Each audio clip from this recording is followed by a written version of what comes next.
was born to be a fighter, had these dreams and desires. I would be something better, energy, got a fire in my soul to keep burning, a pain that keep hurting, a curse is emerging, feel the thirst, keep on working, I won't stop, I won't quit, to the top of this shit, I get lost in the work, sweat dripping, not a bitch, I get mad, I get pissed, I get after this shit, hit the gas, feel the grip, adrenaline, never miss, I'm not patient, but I've learned to embrace it, cause I've been working, I've been waiting, never complacent, cause I'm so close I could taste it, wanted away from everything I've been chasing. I'm honest and I promise that I got this. I'm launching, all I've wanted has been exhausting. I'll teach you how to harness, control the conscious. You got this, yeah you got this, you gotta want it. Shine like ain't fair.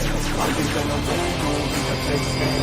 I will not stop, I will prepare. Very good. Top and it must be rare. Got 'em like hey, I will not stop, I am prepared to get to the top, and it must be rare. You got one shot, life ain't fair. Are you gonna win or will you play scared? I will not stop, I am prepared to get to the top, and it must be rare. Got 'em like I will not stop, I am prepared to get to the top, and it must be rare.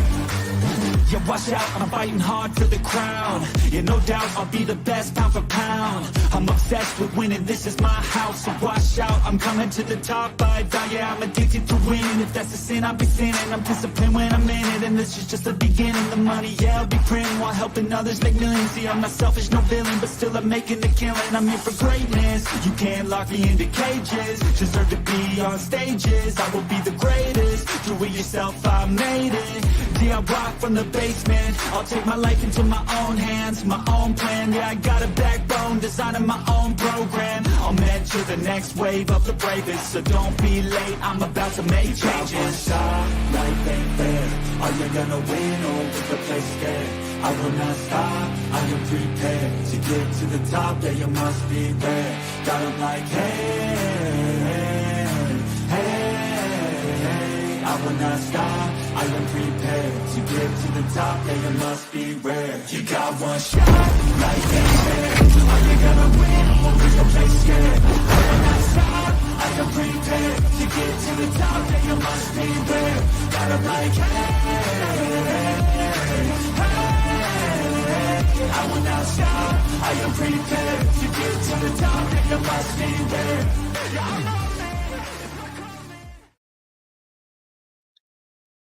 Well, how you like waking up to that? I've been awake for quite some time now, but I definitely enjoyed the song. Well, yeah, for the European audience, this is probably just another midday stream for them. For the stateside people, I don't think there's anyone wanting to be up right now. It's early on a Sunday. Oh God, Yeah, I they don't might know be in why. church. Jesus gets up early, but not this early. Oh man, Clifton, how you doing, man? I am doing all right. How about you, man? Doing while. pretty good. Yeah, it's been a while. I'm happy you're able to join me this morning. Because I haven't done a morning stream in, well, Brandon's I don't really consider morning, even though it's still 10 a.m. But I'm up and moving by then. Well, actually, it's 11 for me. I think 10 for him. But yeah, so this is early, which I've got about. I kind of sprung this on the wife last minute, so I've got to be a little not as animated for the next 20 to 30 minutes. Aw. Yeah, she started moving and she was like, "What are you doing?" I'm like, "I got to stream." She just kind of gave me the death stare of like, "You're making streams now at 8 in the morning." So yeah. But how have you been, man? I've been all right. Yeah. Just struggling through real life shit going on. but I've been trying to stay motivated and putting out videos. Oh yeah, I think we can all relate with that, man. That's uh life struggles. It's kind of Yeah. like why can't we just do what we want to do? Why do we need this thing called money and Right? what is it? Prestige and notoriety that somehow society has warped our brains into thinking that we need to be Uh, happy. At this point, screw prestige and notoriety. I just want the money. Yeah. Yeah, I mean, I think there's a lot of people that are really happy without prestige and notoriety, but have a good sum in the bank that they don't have to, they're not worrying where their next meal's coming from. They're not worrying where their bills are getting paid. They actually pay people to pay their bills. Yeah. Lucky I wish I bastards. had that kind of spending money. Oh God, dude. No worries at all. That would be nice, huh? Yeah. Yeah, it's Well, not no worries. No worries about money.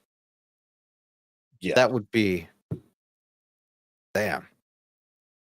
Yeah, I mean, we could probably go on for like 10 years about how not having money worries would make things easier.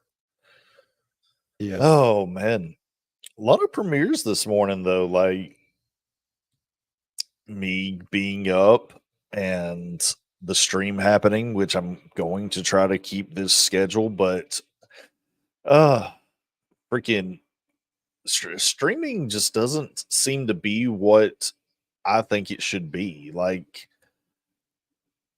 I don't know, like the Twitch streaming, because I've streamed on Twitch before, it seems like not as easy to get noticed, but once you do, people will find your streams a lot easier. Mhm. Um, but like YouTube streaming just does they it seems like, well, I don't think it seems like, it actually is that streaming was never a something they put a lot of effort into. And it was like, well, Twitch has got this, we need it to compete.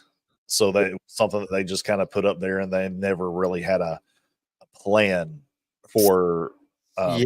streaming. No. Now YouTube, they have their own ideas about streaming. Now with Twitch, yeah, it'll take a bit until somebody finds you. But once you are recognized on there, like it's pretty good, and you can start making money right away. Yeah. On Yeah. YouTube, they don't really start pushing the stream until you reach the 500 and have the hours so that you get the first monetization level, because then can get super chats, you can get the ad revenues from the streams and shit like that, and that's what YouTube then starts pushing because they make 30% cut, right? Right. Before I that, wouldn't know anything about that. yeah, no, no, before that, YouTube doesn't really, they don't care about streams. They're not going to push you. After that point, they'll probably push you more and more the bigger you are and the more people that come into your stream. Like there's different tiers of people that you need in your stream where they're like, okay, we're going to push you out to the next 100 people and to the next 100 people and see if they come in and watch. Yeah, and I mean that I want to say that makes sense. On some level, I get it, but man, I just wish there was an easier way for a stream to get, put into people's feeds, I Mhm. guess. I Especially know, people who sub to you or, have press the bell so that they get notifications and still don't sometimes. yeah, yeah, 100%. So that's why I always like anyone that I like. I don't sub to a lot of people these days, Hmm. just because that when I started doing this, it wasn't exactly sub for sub type thing, but trying to get to as many subs as possible. When I first really started um, paying more attention to YouTube or doing YouTube more, getting into groups and everybody was subbing for each other, and we were all trying to get to that mythical, well, four digit 1,000 sub goal. Yeah. And I just really started noticing that as as nice as it is to have someone push you, it it honestly seems to hurt more, because to me there are so many things that happen in YouTube, especially when, like, say you have 100 people sub to you and you did it the way that I did it, but you got two people watching, and they're none of the people that you're talking to, like in Twitter DMs or anything like that. To me, that is a more letdown, that you're actually talking to these people on other platforms and your stuff's just not good enough to watch, or for them it's not good enough to watch, which, I mean, to each their own. They didn't sub to you because they liked your content. They subbed to you because they either wanted the sub, or they it's like, oh, you're a nice guy, I'll sub to you, Mm. but your content's kind of like, eh, you know what I mean? Remember when YouTube rolled out uh the 500 subs is enough to start getting super chats and shit like that? Yes. A whole bunch of the sphere that we're in, or at least I'm in, with the entertainment side on Hollywood and stuff. Like, we all sub to each other. But yeah, that doesn't come down to any views whatsoever. And I swear the majority of the people who sub to me, they unsubbed like a day later. Like, what, what's the Jesus point? Like, Christ. I mean, Yeah. I get, like, oh, great, let's get to the 500. Let's, monetize that shit. And then afterwards, who cares? You can drop under the 500 then, but like, you sub to someone and then you unsub them again. Like, that doesn't help at all. Yeah. It's But it's such a, I don't want to sound ungrateful to the people that do that. That's mm, it is helpful, but at the same time, if you're not going to stick around, me personally, I I'd rather you just not. Like, it's cool if if you still want to talk and stuff, but it's like, what's the point? Like, I actually went and cleaned up a bunch of my subs because I was getting so much stuff, because I had done that myself for other people, because I had liked them, yeah, talking to them personally, but I wasn't really watching their content, and I was like, I'm getting flooded with videos that I'm not watching, and oh hell yeah, I'm just I'm not gonna do it anymore. And I don't know, I even hesitate when I go to other people's streams to say, "Hey, sub to me," or do this. I'm there to stream with somebody, which I'll still promote people that want to, or that are on here. It never hurts, and you never know what might come of it. yeah, Because I have had people cross audiences, and it has been a really uh, has been helpful to an extent. mm, But yeah, I think that's one of those old uh, things of YouTube that happened, because that was one of the old ways when I was getting into it, that the people would push. It was like, do collabs, do them, get cross audience members and stuff. That's a good way mm, to grow your channel. But they don't mention the detriment that it can have as well. yeah. No, definitely not. I've started doing so. I have like a history, paranormal, mystery channel, right? Yeah. I have the channel Clifton 3D, and recently I started up the gaming channel.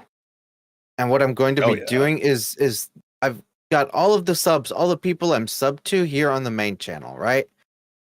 I'm Right. going to put all the history and stuff like that in that one channel. Like I'm going to sub from that channel and get rid of them from my main channel because I just don't like if I'm not in the mindset right now I'm going to be doing history stuff, I'm not watching the videos. So I would be on that channel, be like, "Okay, let's check this out." Same thing with gaming. And yeah, so I'm going to be cleaning it up too a little bit. Yeah. And I know it's hard to say because that is I feel it's a mindset that a lot of people that either don't do this a lot or aren't as into it as me and you, Mhm. that it's something weird to wrap their mind around. But there's a lot of things that I used to think made sense when I started this, and I was watching for videos on how to grow my channel, and it made a lot of sense when they were saying it, but then when it gets put into practice, or I see people's attitudes as it goes along, and maybe it's just the people that I'm hanging out with, but it is definitely an old mindset. I feel like, or the old days of YouTube. That was what you needed to do, Yeah. and it's yeah, like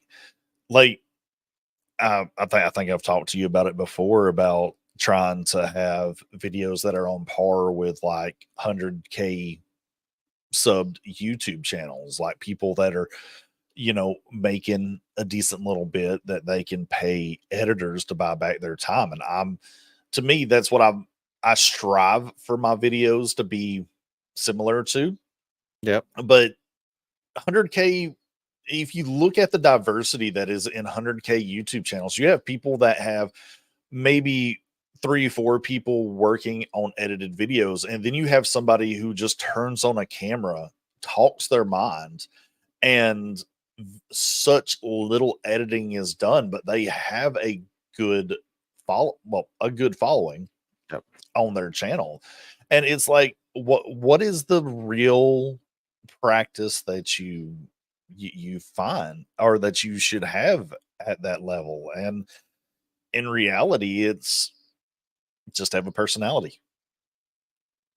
Personality, yes, definitely. And yeah, of course, like if you're trying to make very professional videos, you're going to need an editor because you don't have the time to create the video. You don't have time to actually sit down, do the research for it. You don't have time to do everything else that YouTube wants you to do and edit. Yeah. It's just impossible. Like some people I know they have a research. They have someone who's doing research. Like they don't even do the research anymore. The whole thing is that they have the personality, they have the face, they have the voice, and that is basically all that they do. They get a script and the research is done. And then once they've recorded everything, it goes to the editor and the editor uh, uh, cuts in B-roll and shit like that. It's like, yeah, but you have to pay those people. And as long as you're Yep. not at that point, yeah, I try to strive. Like when I do my reviews and stuff, I try to do it with as little editing as possible, just because I want to be able to take that review, push it out, and I still want time to actually do other things, like watch a show that I need to watch for the next thing that I do, or for whatever else I'm currently working on. Like a project I'm working on right now is uh like a short documentary on a pirate queen. Oh, cool. Yeah, That's there's going to be a lot of editing in that. There's going to be a lot of recording in that. Is a lot of research. And I know that my videos are going to be struggling for that because I won't be able to make as many videos as I have been. Yeah. But there is like, if you find a decent group of people, maybe someone with money who's like starting up a business with YouTube, like them or not, Geeks and Gamers, right? yeah. It's a whole group. It's not just one person. It's these different people all coming together. And yeah, of course, there is that cross subbing going on. So they push themselves up to the point where they're starting to make money no matter what. And they do have personalities, they have their different gimmicks and stuff like that. So they're doing pretty good in that. And different views, even though that they often talk about the same things. Like what's going on in Hollywood, what's going on with Disney. Gina Carano just came out and had her lawsuit is continuing against Disney and shit like that. It's like they all talk about the same thing just in different ways, and they all push each other and help each other out on that channel to actually grow everything. Like not just the core Geeks and Gamers channel, but their each individual channel as well. If you find a group like that, that's probably one of the best things to do on YouTube, not solo leveling YouTube. Oh man, you tell me that, bud. Yeah. Oh my god, I love those like little what is it? Those Abridged shorts. yeah, the abridged shorts that have come out of that. They are hilarious. Oh yeah. Like probably the best abridged short or the best abridged anime that I've seen in a while. But I love, like, I used to have a bad bias against abridged anime because Team 4 Star and the Dragon Ball dub and all that. I felt for a long time that I was like, oh no, don't watch the abridged version because that's how a lot of people were getting introduced to Dragon Ball. And I was like, you're not watching it the right way. You're watching it for the comedy that they have, which they're very funny people, but that's not the show. That is what the funny kind of meme of the show is. Yeah. But definitely. I mean, really, honestly, I've not been interested in watching Solo Leveling, but this abridged, it's hilarious. I love really it. Did you see the new clip that Brandon showed yesterday? No, I was out very early yesterday morning, getting stuff done. Kind of leading into it. I got my first pair of glasses yesterday. So nice. They look good. They look good on you. Don't know. Luckily my insurance was able to pay for it. This is apparently a Ferrari brand of glasses. Ooh. Yeah. Not too bad though. Like $130 is what my insurance paid, and I think this was like 120, so I only had to actually pay for the digital coating and stuff that I got put on the lens. Okay. Cool. So, that's a decent price. Damn. yeah. You don't want to know what these cost. Dude, I was looking, they had smart glasses. Unfortunately, Ray-Ban smart glasses. Yeah. For like $300, and they were doing a deal on them to where it was like, all new pairs of these glasses are like half off. And I was trying really hard to convince the wife to let me get a pair of smart glasses that were half off. That still would have been around $500 after I don't even know what everything. I don't even know what smart glasses are supposed to do or be. Video calling and at least the trailer that they have for them is like, you can look at a sign in Spanish and you can say, hey, Google whatever, and it'll Mhm. translate it for you, and it'll put it across your face. Okay, I see. Yeah, but Uh, I got these together with a pair of sunglasses because need sunglasses with because when I'm outside in the sun, I want to see shit too. well, that was Uh, initially what I was going for Mhm. because I'm I'm almost 40 and I rarely ever have used any insurance that I've been on. Mhm. And I was like, screw this, I'm paying for it. Let's go get a pair of free sunglasses. Yeah. And they were like, I haven't had an eye exam in over 10 years. Hmm. So they were like, well, we got to get you in for an eye exam first. And they found out that I had a slight stigmatism in my eyes. So Okay. it's like -75. So it's not super bad, but everything else about my eyes, like really good. And so they were like, well, let's go ahead and get you into a pair of glasses because of of the stigmatism and your age, and your eyesight is going to start failing as you get older. Let's try to keep your natural sight for as long as we can. And Yeah.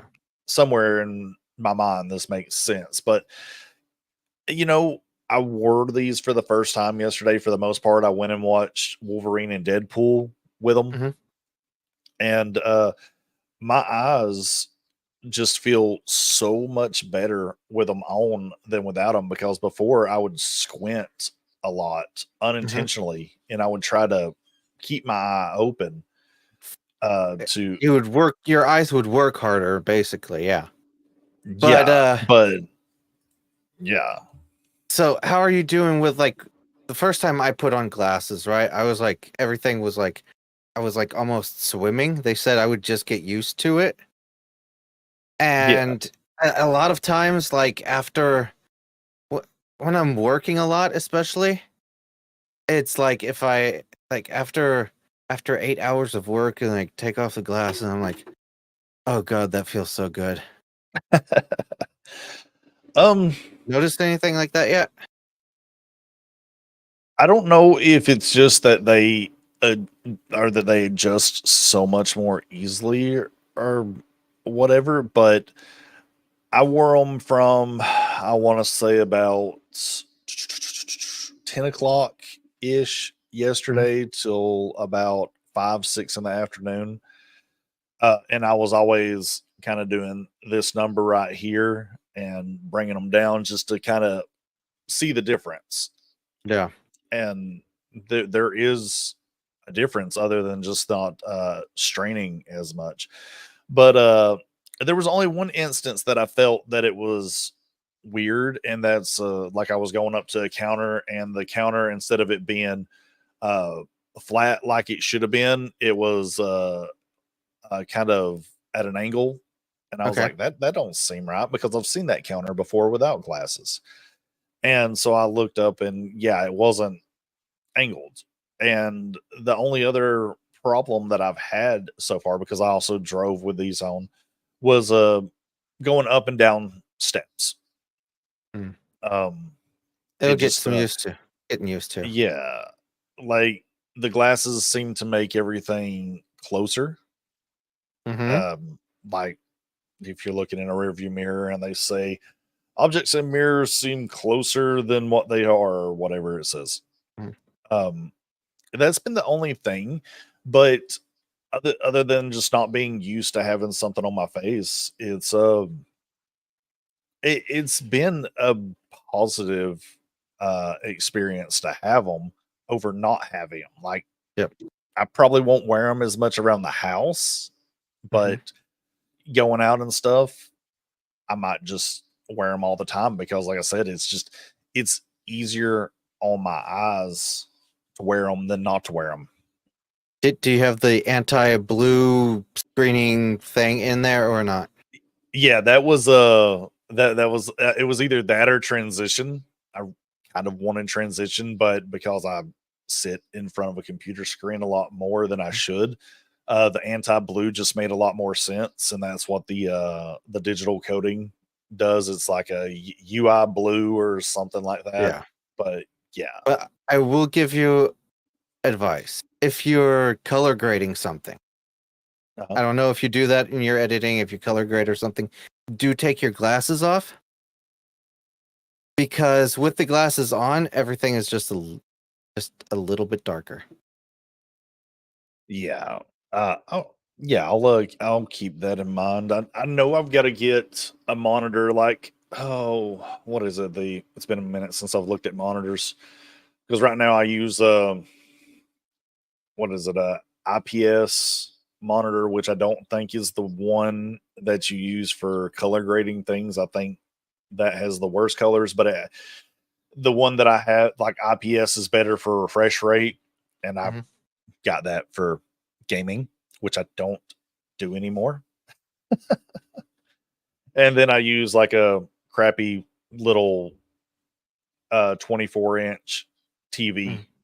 which has somehow become my main monitor out of everything. Okay.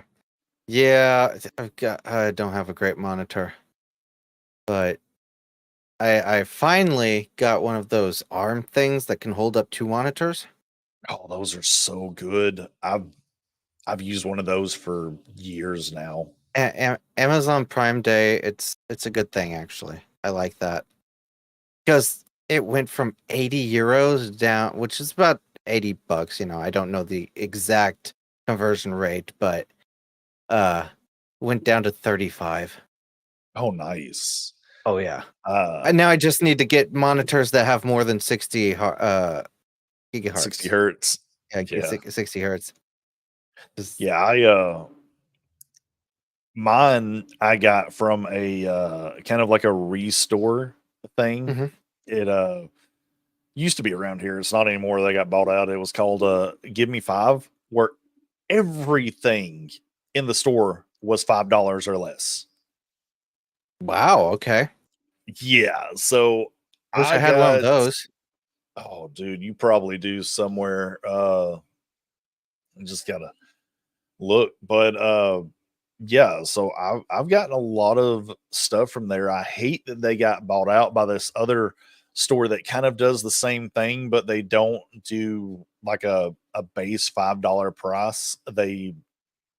It's a lesser price than what it would be on the shelves or at a digital store. But yeah, it still is pretty expensive, but at the same time is still pretty cheap. Yeah. No, that's cool. I mean, we have different online shops. There's a thing called Rebuy here in Germany. I don't know if it's a company that's in the States as well. I have no idea. Um, but yeah, a lot of people sell their DVDs and shit and Blu-rays and Okay. on there and games and everything. And dude, I've bought for like $5 or something. I got The Patriot. I got like the Nice. entire end of the 90s, beginning of 2000s collection of Mel Gibson and shit. It No, was I fun. love stores like that. Like I'm not like I don't do a lot of physical media lately. It's a lot of it that I like I used to buy a whole bunch of it years ago, and it just has it's like I'll buy it to watch it once, but there's not a lot of stuff that I would like buy a DVD for and watch that DVD multiple times. Yeah, It's like it's like get it once, watch it because I haven't seen it for a long time, and then I'll just take it right back to that store to sell back to them to buy something else. oh yeah. I definitely get that. I mean, but there are a few things I had to buy. Like I can't. Like I know that I'm going to go back to them at some point. Like, oh man. Oh, the Alita Blu-ray, nice. And I want I to get the hear 4K of that so bad. yeah, and I hear that they're going to make the second part. Thank Finally. God. They Yeah. really need to. Yeah, and one of the best war Band of movies Brothers. shows out there. And Nice. this year's probably one of my favorite. Crimson Tide. Yeah. See, I've heard of that. I've never seen it. It's with Denzel Washington and Gene Hackman, man. Oh, good cast. Yeah, it is awesome. And then, I got some dude, I paid like 5 cents for this. The Third Reich. Yes. That is such a bad movie, though. Yeah, I love the first one. Like, I love both of them. Don't get me wrong. I love. Yeah, there's only 2 Blood Rains, I think, right? I think so, yeah. The first one and that one, I think it was. Yeah. But oh my God, I love them. Like, I love The Patriot. That's another one Yes. I haven't seen. The extended version. Yes. No, but Man. I have to buy shit like that sometimes. Oh no, I get you, man. There's some things that if they have a nostalgia for you, Yeah. definitely. That's pretty much where I'm at with my collecting at this point. Like, I took tons of stuff that I had just sitting around my house because I'm going to a con this coming weekend. Mhm. And I was just going through stuff and I was just like, okay, I don't need this, I don't need this. And basically just getting up money to buy more stuff at this con that I kind of have a more idea of what I'm discovering myself in my 40s. Yeah. Or No, almost I to my 40s. I round up my age. yeah, no, I get that. I'm the same way. Like you have a whole bunch of interests, and then you start getting stuff there, you start getting stuff there, you start getting stuff there. But then, like when you're older, you're like, okay, I have a whole lot of nothing. Mm-hmm. I really like this stuff. Like, let's concentrate on that.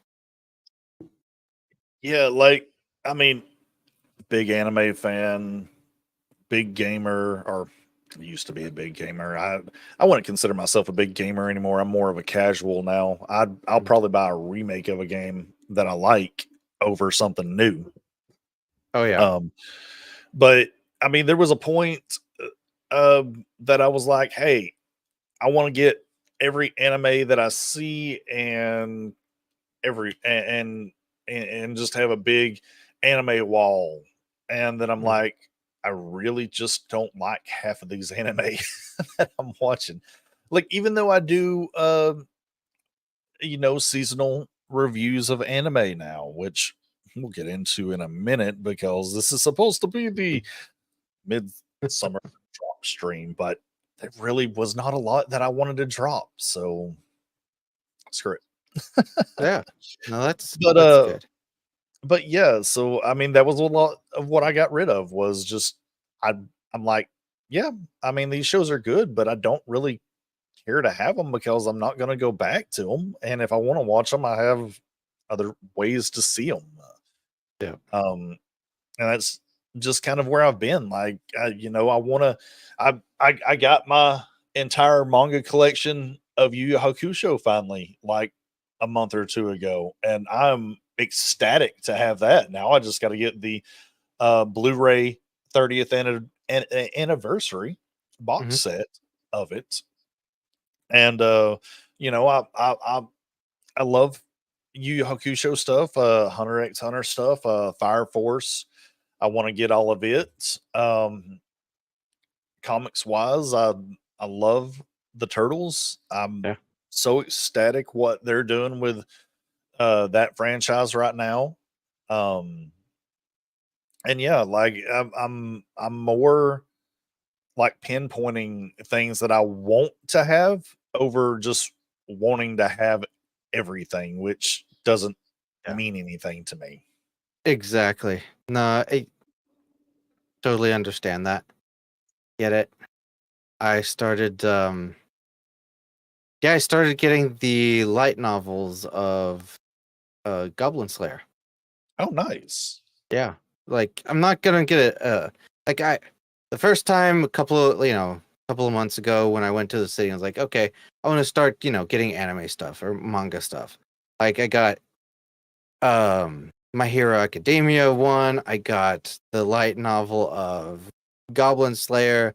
I got like 2 or 3 others. I'm like, I got them. Cool. I read them.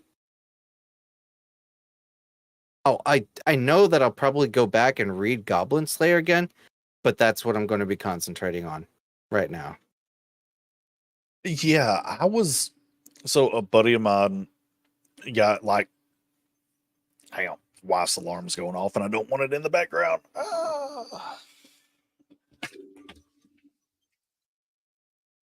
didn't hear anything, but all right, it's takeover. What can we do here? Oh, he's back. I guess not takeover. Yeah, so that was Ronan. Ronan is such a great guy, so definitely. Hey. Ow, mic bump. Oh, I forgot. I didn't. What's wrong? No sound. I really like the Lannister love story. What about your love story, Jenna? If you go down to the bottom, you can Well, there is start one it from the guy. beginning. So, what did you call me here for? It's about your sister. Oh, God. She's really hot. Or not. All right, I'm leaving. Wait! I just want to know if she's single. You mofo freaking YouTube shorts thing. Yeah, How the hell am I supposed to know? She's your sister. You whatever. guys don't talk? Honestly, I try to avoid her as much as possible nowadays. Well, do you think she would be interested? Are you related to us? No. Yeah, I don't think she would be interested. What if I just so happen to transfer a large sum of money directly into your bank account? Are you trying to buy my sister off me? What kind of brother do you think I am? $10 million. Welcome to the family. So, Jenna, have you been watching any? Oh man, love it. Yes, Absolutely it's- love it. It's funny. Oh, but what were we saying? I squirreled myself. Damn it. Oh, we were just talking about the different anime and manga that we're collecting. Oh yeah, I was gonna say that the Goblin Slayer. I had a buddy that got he downsized so much of his stuff, Mhm. and I had a lot of stuff up until last weekend. But Goblin Slayer was one of those ones that he got really into, and he had all of them, and I was reading them. And I actually feel the manga and the subsequent side stories that it does was a lot better than the anime was. To be perfectly honest, this is the latest season. Was it season 2? Yes. I started it and I just haven't finished it. It's kind of boring, honestly. It's kind of like Jobless Reincarnation. The first part of that season, boring as shit. Yeah. Now later on, I did finish Jobless. It's freaking awesome. And Master Roxy. I didn't even start season 2, but I have my issues with the Jobless. Yeah, I've made it pretty known. I'm not gonna get into it, but yeah, I've got my issues with it. If people like it, they like it. I mean, it is on me. But yeah, I wish it wasn't so good though, because I watched that first season and there was a lot that I had to be okay with, but it was telling a good story, I thought, and I was really interested in trying to finish it, but it was that last episode or two that I was just like, can't do it anymore. Nope. Yeah, with him and Eris. Yeah. Yeah. Yeah, exactly. Oh man. But I guess it's like a good thing to segue into that. What have you been watching this season? What have I been watching this from this season? Yeah. So the summer 2024. Okay, so there are a few that I haven't gotten to yet, and I will be perfectly honest here. I usually wait until dubs come out because I Sounds good. usually watch the anime at night when I'm laying in bed on my laptop. And I've been reading shit all day long.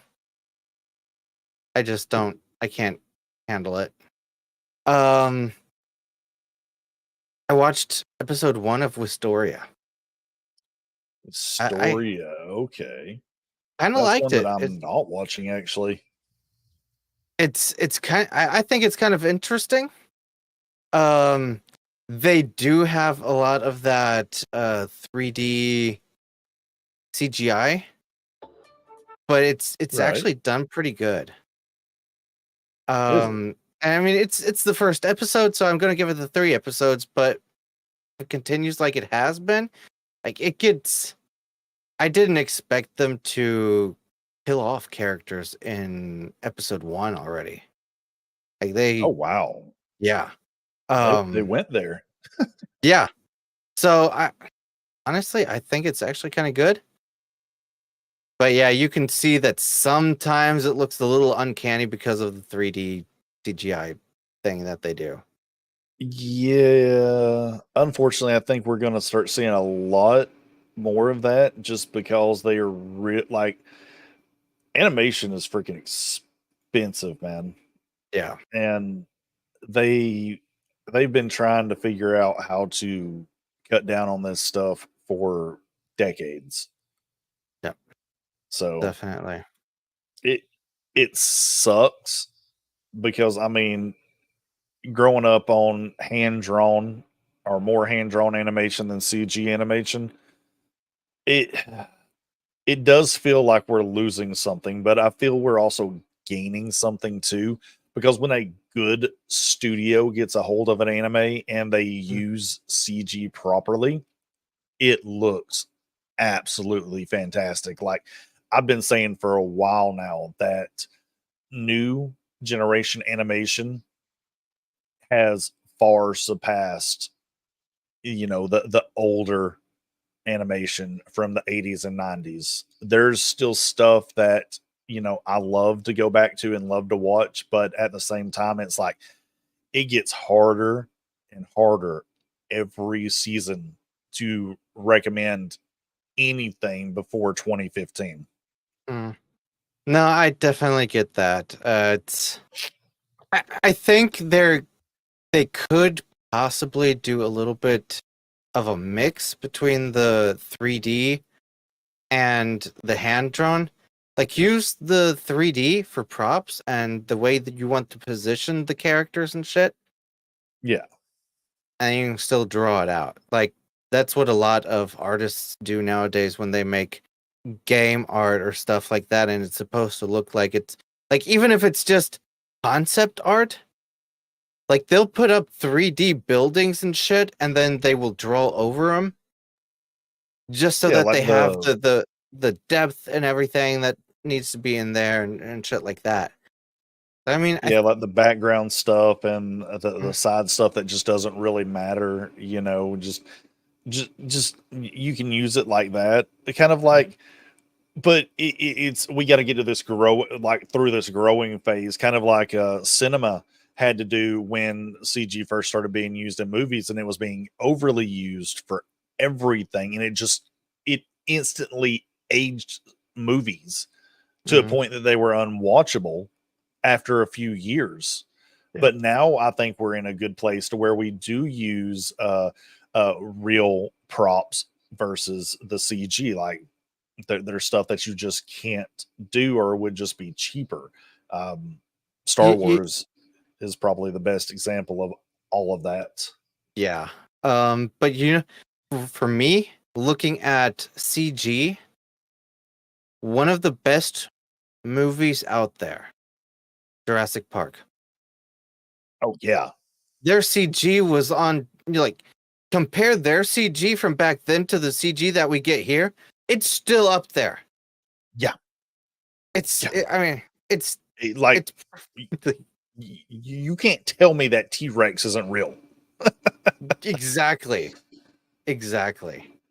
Like I still love, like, every couple of years you'll get the internet and the internet will go crazy thinking that Stephen King, Steven Spielberg slayed a Triceratops because he used a Triceratops puppet in that. Yep. But I mean that was that's the thing that granted you can't do that with anime because there are no real props Yeah. to be used. With cinema it makes it easier because it's like, okay, when people have to interact with something, just make a puppet. If it's if it's just acting and you know that you just need an action scene to be done, like the T-Rex chasing the, which I think there was even parts of the T-Rex that were still real, like they still did the face because when it bites the Jeep. I think they had it on like a track or something, and when they shot it, like that was an actual head coming down, biting the Jeep and throwing it up. Yeah. If I But remember right. yeah, just incredible. That was peak movie making. It You was, just like, yeah. I mean, I compare that to like, what is it? Is it like, when did that come out? Oh, it was 96 I thought it was 94. or 94 even? Could be. So like 30 years ago. Compare 93. 93. Damn. 93. Yeah, Yeah. And that it's on makes me feel Tubi. old. It's on Oh, Tubi really? for free. Cool. Yeah. I love Tubi. Oh God, Tubi and Pluto, such good services. But like, that's 30 years old, and compare that to movies or shows that you get now, and you're just like, what in the hell are they doing? It's got to be studios and budget and stuff. And this is where I stop getting mad, or I'm at an age that I kind of stop getting mad about things being crappy because it's not always a choice um of the director or anyone like that. It's how much budget is the studio willing to put into a project. And I kind of see where you're coming from, but then you get Japan making Godzilla -1 on such a but low fucking budget, and well, you're not wrong, and I was gonna mention that too because but Godzilla is also a franchise that honestly they could have put whatever budget they wanted to put into it, and it would have been a hit, kind of Mm. regardless. But there is a difference in budget and talent, and the director that did Godzilla -1 didn't have to have a large budget to retell the first Godzilla movie, Mm. which is what -1 was. And honestly, they're about to put -1 minus color on Netflix. And if you haven't watched it without color, watch it without color. That movie was so good without color. Mm. It made me believe that movies just need to be in black and white. Like we don't need color for them to be good. Oh Like, yeah, there no, was- yeah. and visual wise, I mean, I would say like, all right, if the visuals aren't good, it doesn't matter as long as the story is good. The But just stories, the but yeah. actor, like they had some top tier actors for well, I say top tier. I don't actually know who they were because I didn't look into it, but the acting that they did on screen was just so well done. Mhm. I felt like it gave you emotion. They just did a good job in that movie that Mm. it was an enjoyment to watch. Like I was on the edge of my seat the entire time. And some of the most compelling moments in Godzilla was not when Godzilla was on screen. It was when the the main guy was interacting with the woman that he just fell into a family with. Mhm. Especially the PTSD moments that he had after what was it? It was his breakdown kind of about mid of the movie where he was having nightmares when he was on the islands from Godzilla, Okay. and she was comforting him, and then I think it was like almost directly after that he was kind of pushing her away, and like all the stuff that she'd done for him Mhm. and the family that she thought that they had created. Yeah, like that whole thing was just ah, compelling. I've got Yeah. no other words other than it was just a compelling story being told. Yep. I mean, yeah, over on my channel, because I do cover the Hollywood stuff and shit like that, it's like the every single episode of The Acolyte, which there were 8 of them, cost the same amount as Godzilla minus one. And That's dumb. the storytelling was bad, the CGI was bad, everything, the acting was bad. It was completely bad. It's like it's just unbelievable that a company like Disney doesn't have those talented people to actually make good shit. Yeah, and now I'm not going to say that Star Wars is damaged beyond repair because I think Star Wars is just one of those franchises that really, no matter what you do to it, I think it's going to survive regardless. Mm. But you're right. I think they don't have the talented people, and I think they like Disney. Disney doesn't know what they're doing with that No. franchise, and they think that just throwing money at it is going to fix the problem. But Yeah. they're going to get to a point that they're going to realize that just throwing money at Star Wars is not going to make it better.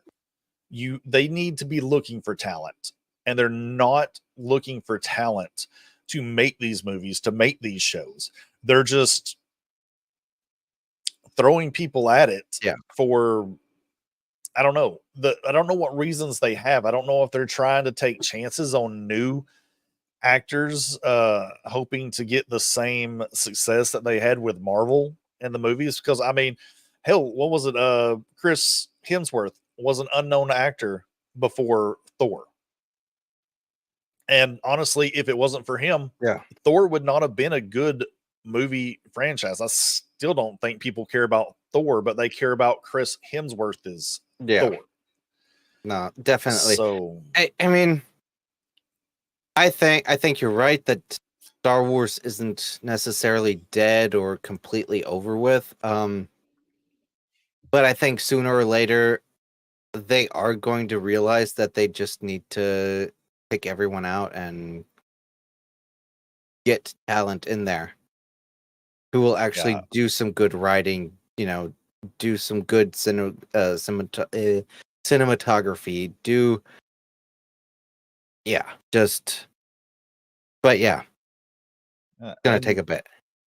and I mean it's like with Marvel too. They're sacrificing lore and storytelling Yeah. or lore that they could be making in order to push things that really the majority of people just don't care Yep. about what they're trying to push, and they're not doing the subtle thing that has always been done in Hollywood. Like Hollywood has done a good subtle job of pushing its DEI, I guess is what it's being called now, into movies and shows and all that. And it was subtle. Because it's always been there. But now it's like, no, we're gonna That's hit you all it over. is. Yeah. Yeah, we're gonna hit you over the head with it like a 10-pound hammer, and you're gonna like it. And yeah. And it no, like people aren't gonna like it. How was Deadpool? Oh, good. Good. Wolverine, Deadpool, like see, they did that DI stuff with the 10-pound hammer, but in a comedic way that made it fun to watch. Mm. And I say they did it, but it's more like you had Ryan Reynolds who's just breaking that fourth wall and telling you that like yeah, this is what it is, but because he's doing it as Deadpool, it's funny because it's like Deadpool is aware of what Disney wants. Yeah. But it was a real good movie. It told a good what's the story genre where you kind of got this defeated hero and then he finds his redemption by the end of the story. It did that. I do feel it was a little slow at the beginning, but they had to make Wolverine coming back make sense and it not just be, oh, here's Wolverine. So I get it, but it really does pick up after Hugh Jackman joins in. And then there's just a lot of good, fun things in the movie. It fully takes advantage of not just the Marvel Cinematic Universe from the beginning of Iron Man, but also the Fox universe that they have now, from like the 90s. Yeah. So you get like this kind of huge nostalgic, like it's like if you've been a comic reader since you were a kid and you get to see things happen in comics that happened 30 years ago today. And you get to point it out and be like, I know about that. So yeah. I heard from a lot of people. I haven't seen it yet. I do plan on seeing it, but I've heard from a lot of people that it was a really good superhero movie. It didn't move the needle. So if you're there for superheroes, it's a good movie, but not for everyone. Well, I think the thing about it is that people understand, like, no one knows what the Deadpool franchise is. Like, it kind of seems to exist outside of the Fox cinematic universe, the Disney cinematic universe. Like, it is just this kind of its own thing, but it gets to play around with all the properties. So it's hard to take it seriously, and it's not just because of the joking, but it's like you don't know where Deadpool's going to end up, if it's even going to matter, if anything being said in it is true. So it's like just a fun movie to watch. Okay, cool. But yeah, and it did, like I said, it did a really good job of being a movie with that got to play with the properties that Disney has. And you know, I give complete props to Reynolds and Jackman for their for what they got to do, because I think both of them got to be involved in the writing and the directing of it, if I'm not mistaken. I believe so, yeah. But from what I heard, that they had to actually listen to Kevin Feige a bit. They weren't allowed to make any decisions for the cinematic universe. And right after the movie, you know, actually doing pretty well in the theater, I guess Marvel has come out and said, "Oh, guess what? Deadpool dies. Here's the new replacement." They're not going to be able to put anybody in that suit that's No. going to feel right. Well, I mean, they have like his daughter or something is now Deadpool in the comics. Not reading Deadpool comics, so I've No. got no idea where that's going. But No, but yeah, I mean that it's- they bring that out like a day after Deadpool premiered, and they're like, "Oh, guess what? Deadpool dies. His daughter takes over." Really?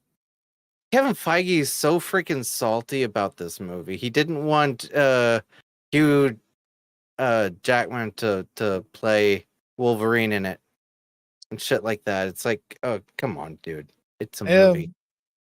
I mean, I don't know if it's because of pettiness, yeah, fuck him. But if it's for more of a strategic reason, like, I mean, what, Hughes in his going into his 60s, I think it is, and Reynolds isn't that far behind him. I mean, they're both, they can't play them forever. No, definitely not. That I mean, that was one reason why RDJ got out of Iron Man, the Iron Man role, which surprisingly they just announced that he's going to be playing Doctor Doom. Yeah. In a One of my multiverse. favorite Marvel villains, because Doom is if you don't know anything about Doom, Doom is amazing. He is Yeah. that charismatic, powerful villain that for some reason he is the one villain in Marvel that seems to get the upper hand on the Fantastic Four more Yeah. often than not. I mean, this guy went and became or created his own country to get diplomatic immunity to basically tell all these superheroes with more power than him that you can't touch me, or else guess what? The whole world has to be against you. Yeah. Like, this dude just out there. So- I love him. So I'm gonna have a hot take right here. I kind of liked Julian McMahon's Doctor Doom. I like the that- actor. Was that in The- the last Fantastic Four movie? No, that was in the first one of the new era. I don't know. What's it called? Just the Fantastic Four. Oh, the first one? Yeah. Is that who played Doctor Doom? Yeah. I never knew the guy's name. I Was just it- knew he was the guy from Nip Tuck. Was it? Yeah, exactly him. Okay. Yeah, no, he did a really 2005 fantastic was job. it? Yeah. Yeah, it was yes. 2005. Yep. I like him. Cool. I thought he did a good job.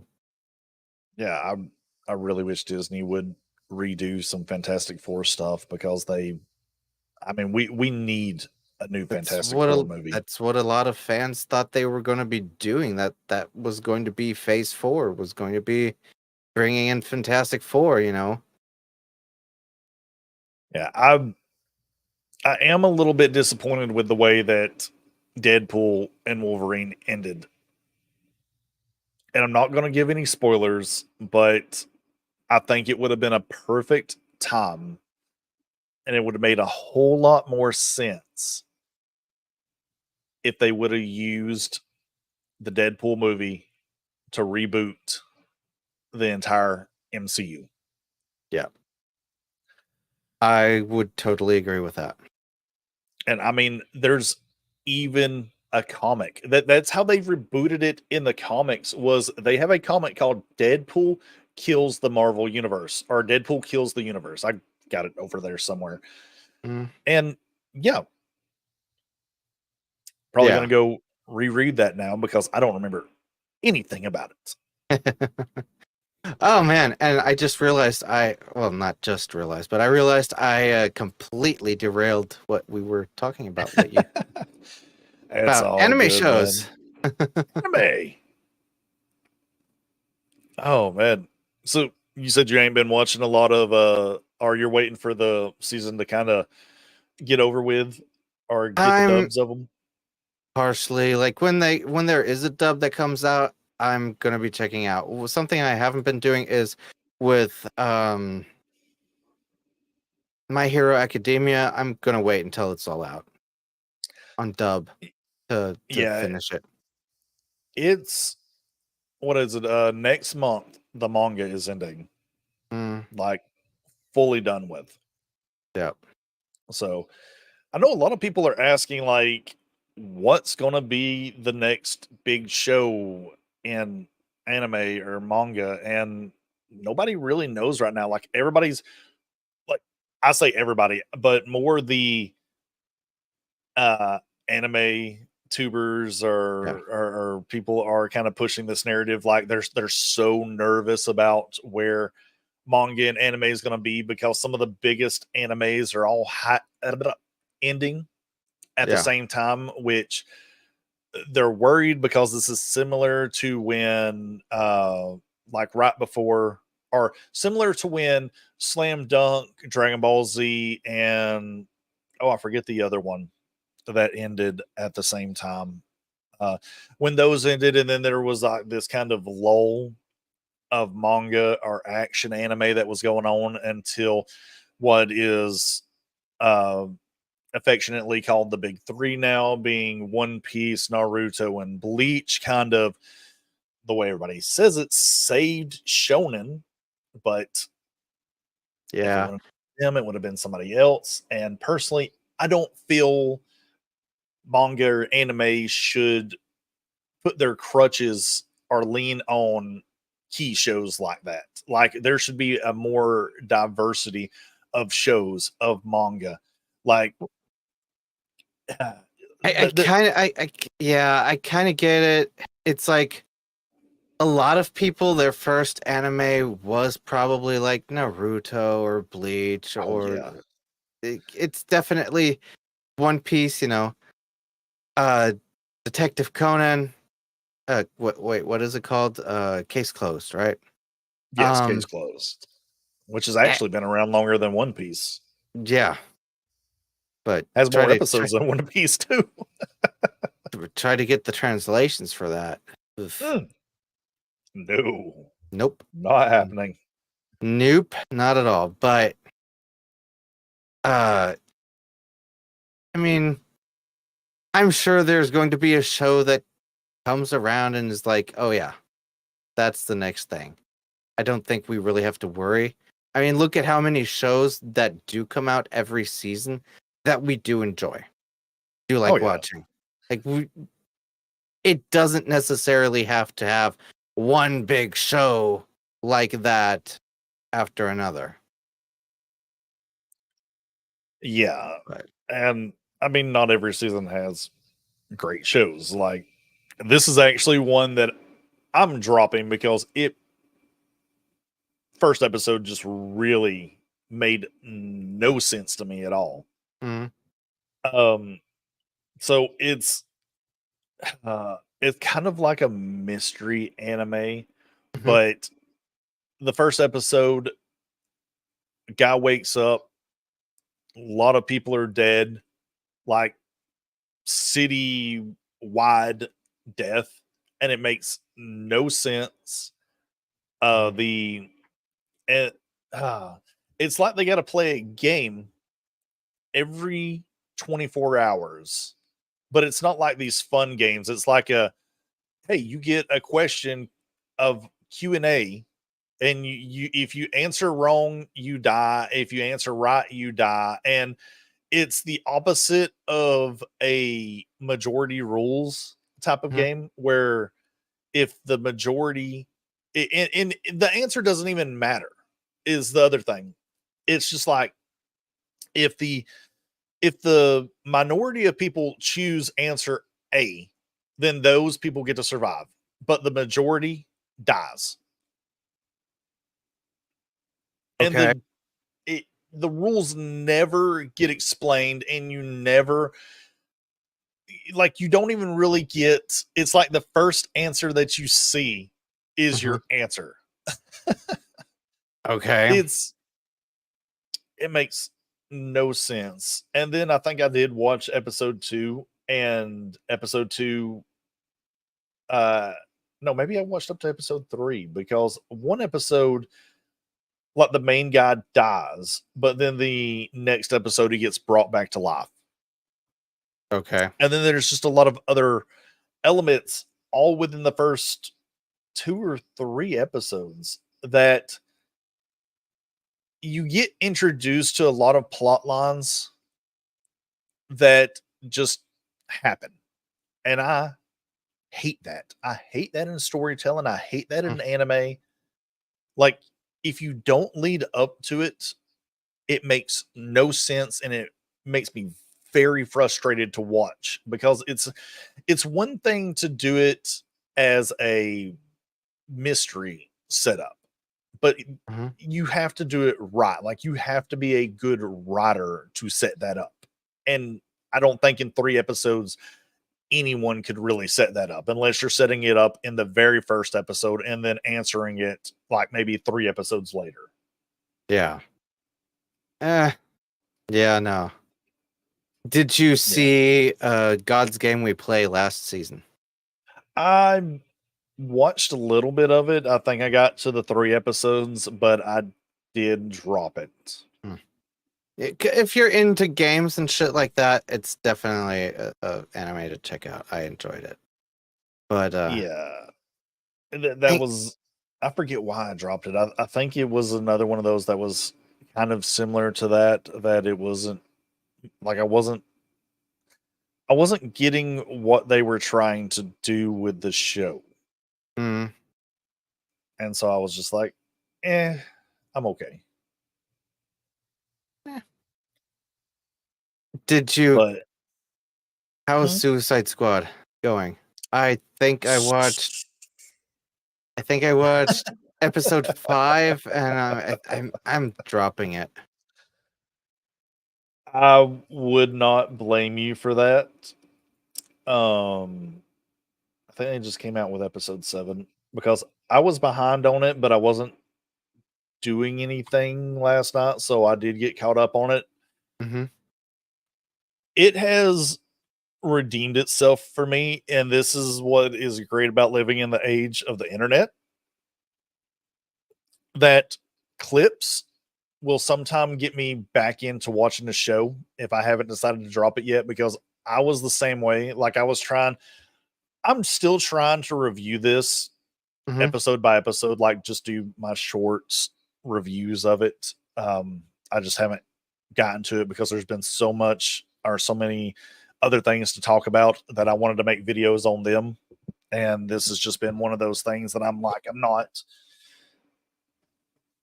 not exactly dedicated to doing the review Mhm. on shows. But like, the animation is still really good. Yeah. The story sucks still. It's Yeah, episode 5 was just so freaking boring. okay, so I think there's 7 episodes out right now. Do you know how many times they wind up back in prison? Almost every episode they're in prison. It makes no sense why they No. keep taking them to prison. And then they have created this MacGuffin too. Well, MacGuffin, that's not the right thing. They've created this thing to where they have to make it back to the portal that they enter into to get the signal to deactivate their bombs for 72 hours. Yep. And they have to keep doing that. You- and you- it just, Even though that soldier guy, I can't think of his name right now, Rick can actually Flag. Yeah. can actually contact Amanda Waller. It's like Yeah. Well, that I was kind the of end get that of because episode 5. he's not going to be able to control them Mhm. if they don't have this 72-hour limit. Yeah. But they have now Like they spent the first 3 or 4 episodes fighting to get to this portal. Then they just spent this last episode that I watched fighting to get back to this portal. Like the story's not moving forward. Except for Yeah. maybe 5 minutes at a time. Yeah, where they show like in a Game of Thrones map style that the attacks are moving forward and shit. It's like, okay. And I thought at the beginning it looked interesting because they were gonna do something with Harley Quinn and the princess. There's gonna be like a switcheroo, like she wants to go Right? among the people, that are starving and shit like that. It's like, all right, this is gonna be cool. And Harley Quinn is gonna be sitting up there on the throne being a bitch and everything. Like Yes. it could have been Yeah, it would have been fun, great. but Oh, they've done absolutely nothing with that. Yeah, nothing has happened in this show, but Yeah. Wit is doing a great job with the animation. Like, I had a thing at the first episode to where Harley and Katana fought. Yeah, It that looked fight. like trash. Yeah. Redeemed itself in this last episode. Okay. Like they had 2 key fights in this last episode that were just really, really good, and it did what Wit does. And Yeah. I'm happy about it. I mean, they gave Harley a sword made of Clayface, so that was cool. But they also haven't done anything with, what was it, episode 2 or 3, where the Clayface mentions that they have other powers that they can use. Yeah. Done nothing with it. No. Nothing. Haven't explored that. No. So it's kind of sad. I was really hoping that, and I was kind of defending it. Like, this is gonna be fun. It's gonna be, like. Yeah, I'm in the same boat, man. Like that first week where they dropped 3 episodes and I was able to watch all 3, I was like, okay, yeah, it's good. But then after going back and doing the review for it and kind of going frame by frame, slowing it down, watching it a second time over, I'm like, I'm not enjoying this as much as I did the first time. So I might have been a little bit blind, character blind to it, because it was so cool to see. Yeah. I mean, obviously I called out its problems that it's had, but they're like the longer this goes, the more deeper it gets with its problems. And it's not with the animation, it's with the storytelling that it has.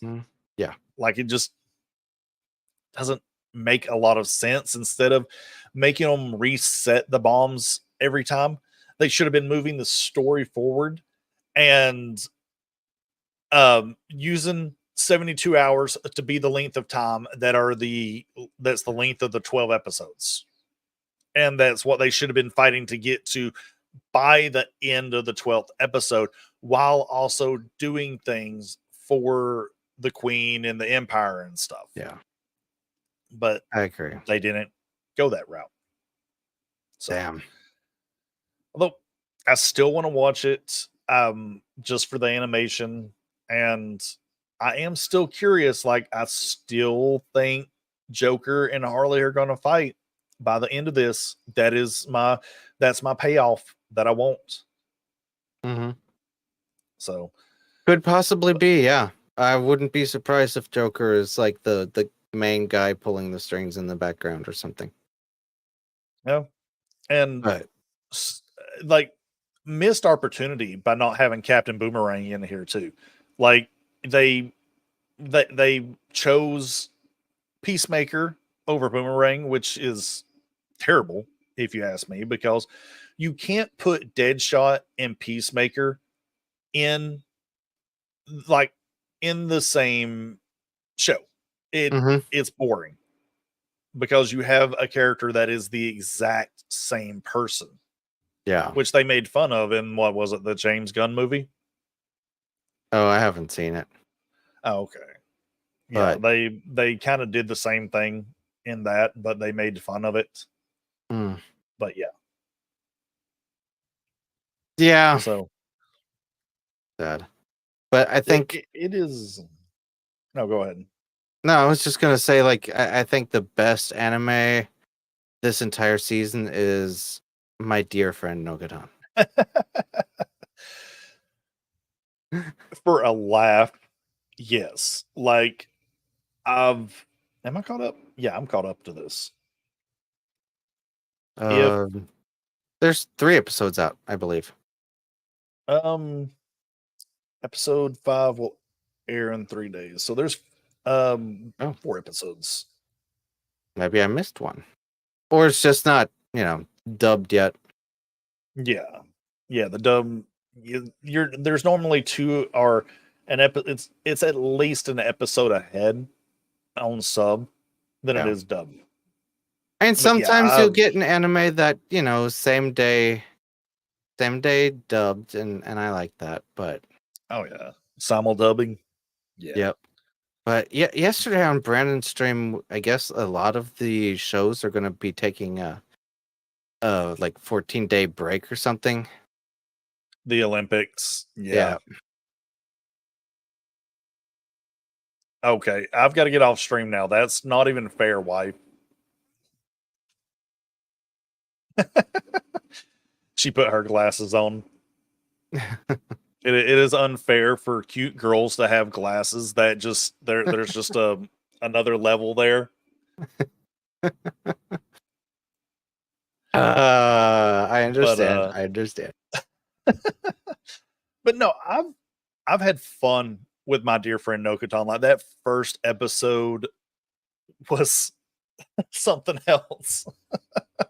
It's ridiculous, but it's so good. Is like this is peak anime to me. Like I love my fighting in animes. I love my rom-coms every now and again. You'll never convince me that Your Lie in April is not the most heartbreaking anime you will ever watch. But this is granted, I never watched it, but I think it's going to have the same impact as the melancholy of oh god, well, the melancholy of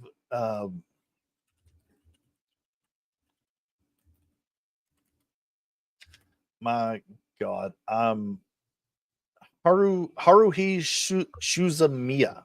Haruhi Shuzamiya, the melancholy of Haruhi Shuzamiya. Okay. Because I remember back when this was coming out in the late 2000s, I want to say. And it was that anime that just everyone talked about. It was just a wild thing to watch because it's so random that people just loved it. It's almost like Welcome to the NHK. Okay. I honestly don't know it.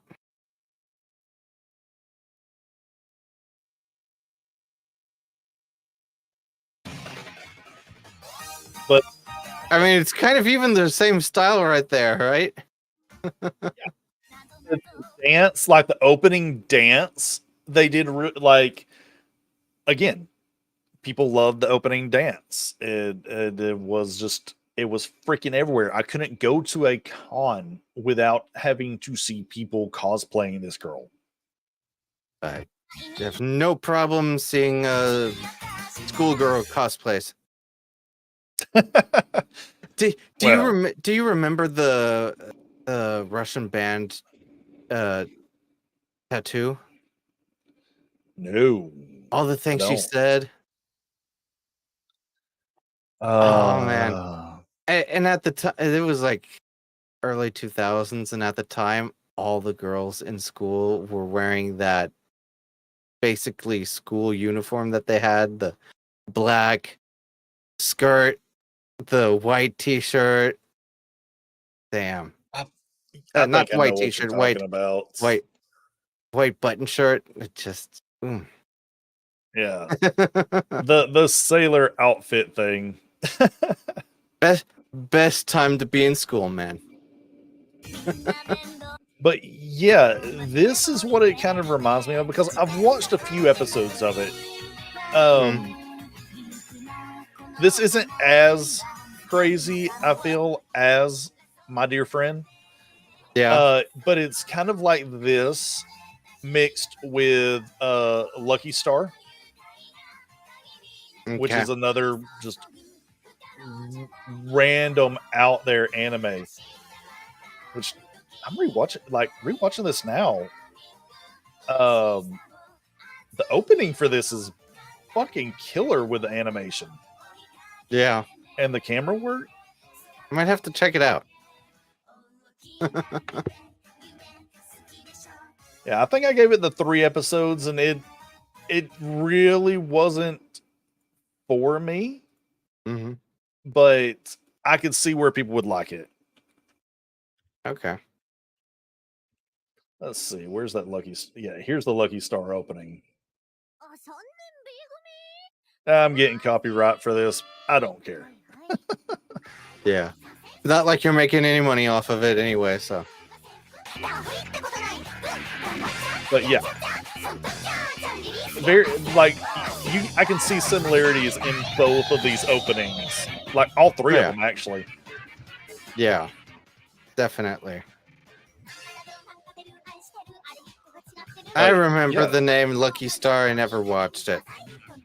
Lucky Star Shota, something like that. Okay. But yeah, like it's in this same vein and has some of the same elements, and that's where My Dear Friend's coming from. But I think My Dear Friend just is like that. Like, it is a top-notch comedic show, and I'm normally not one for comedy in animes because I think they rely too much on the slapstick stuff over the jokes. Yeah. Which, if I mean, they hadn't, oh, go ahead. no, I mean, My Dear Friend Nagotan, it's kind of slapstick, kind of. Yeah. I mean, Oh, but it is. I like it, and I think the thing that they do well is basically the memes. Oh, like yeah. Having the "you died," that meme. Yeah. Dark Souls. Dark It's Souls, you great. dear. Yeah. Yeah. That's probably the best to point out. And that's the other thing. I think it speaks to a more older audience, because they even did a thing in this last episode where the blonde girl, what's her name? Delinquent. Rocket or Koshi? Yeah. Yeah, the delinquent. Oh, that almost actually got me to stop watching, because they did 2 episodes. Like, the first 2 episodes was just making fun of her and digging into her life. And I was like, you used that joke in the last episode. Can we at least get some spacing before you do that again? Yeah. But they used the dance from Spider-Man 3 that Venomized Tobey Maguire does after he's being a douche to everybody. And she's doing that dance like perfectly. And it's like, who is that for? That movie came out in like 2007, 2008. Yeah. Oh man. So it's like it's a great fun show. I think it is going to be this generation's Lucky Star or Haruhi Shizuma show, because it is just that out there. Although I've not seen people say yet that she's trans, because male deers are the ones that have the antlers, not the females. Yeah. I'm waiting for that though. I'm waiting for it, because it always happens in the anime community. Everybody in the anime community wants to make their characters either gay or trans, and I don't know why. Like, it's just something that's funny. It's not that deep. It's a cartoon, people. And Calm it's just supposed to symbolize that she's a deer. Because if it was honestly, if they used females have no real marks that are deers. And I mean, every deer in the show has antlers, Yep. Very true. which I loved that. Well, the whole third episode, like the first half, where the blonde girl thinks, "Oh wait, you haven't seen the third episode yet, have you?" I've seen the third episode. Okay, so but it was the third episode where she thinks that Noku is like turned into a deer. Yes. And she spends like the entire like 10 minutes trying to get her to turn back. Hmm. That was Oh, fun. it was. I liked it. It's just something to sit down, watch, and laugh. Yeah. It's so funny. Like, I love the SysCon sister who is like obsessed, like just absolutely obsessed with her sister. And she's like, "You should pet me. I've known you for longer." So like now she's got 3 people that want to be deers that she has to take care of. And she's like, "I just want to live my life and be a good person." Yeah. It's great. And Nokutan, like, oh, the it's like she's spacey, but she also has this kind of dark side to her. Mhm. Just when she's it's like she's so absent-minded that she doesn't realize what she does. Like, the best I can describe it is I had a friend that was on the spectrum that was like this.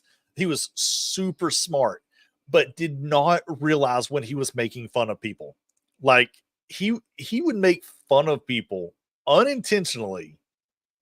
Like, what was it? He made a fat joke to somebody, but he doesn't know any better.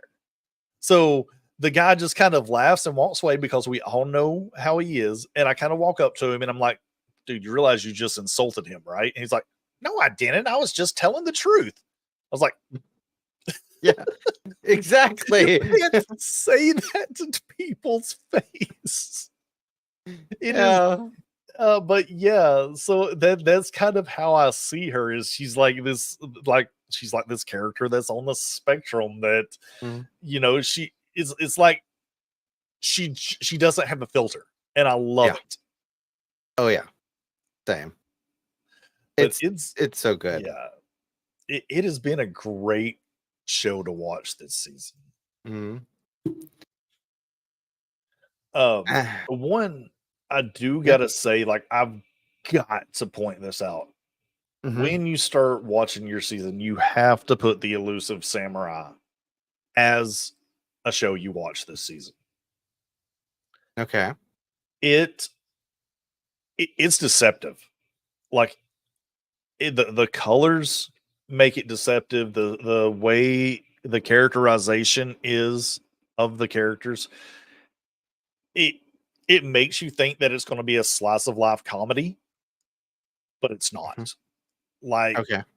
this is taking one of the which finding more out about it, it's taking one of the most brutal and bloody times of Japanese history Mhm. and making it one of the most beautiful, gorgeous animes that I've seen in a while. Like, the colors, the depictions that they have going on in it, like it is a bloody brutal scene, but you'll see like this beautiful phoenix or a bird of paradise just being depicted while this guy's cutting someone's head off. Mhm. And I kind of like where they're going with the story. Sometimes the comedy is misplaced because there'll be a serious scene going on and then they'll throw a joke to make light of it. I want to say that that's being done and being used to bring down the severity of the moment that they're in, but I'm someone who would have much just rather them have that really strong, grisly, brutal moments and not try to play it off as a joke. Okay. Yeah. But Seems but fair. it's been a great show so far. Yeah, okay, so the new episode is out. I need to go watch that at some point today. But Oh yeah. They started bringing out some of the dubbed episodes during the night. did they? Yeah. Let's Okay. see. The Unwanted Undead Adventurer finally has the first episode out in dub. Um then Bye Bye Earth. I don't know if it's any good. Oh, actually, I can talk about this. I'm caught Okay. up on it. Okay. It's But good. Too Many Losing Heroines. I don't know if that's any good. Why Nobody Remembers remembers me in this world, I guess is what it's called, right? Yes, I've watched a Yes. little bit of that. So yeah, we'll see. The why nobody remembers me in this world is I'm still on the fence about it right now. Mm. Like it looks all right, Mhm. but I don't know. It doesn't seem to have a plan of where it's going right now. Okay. So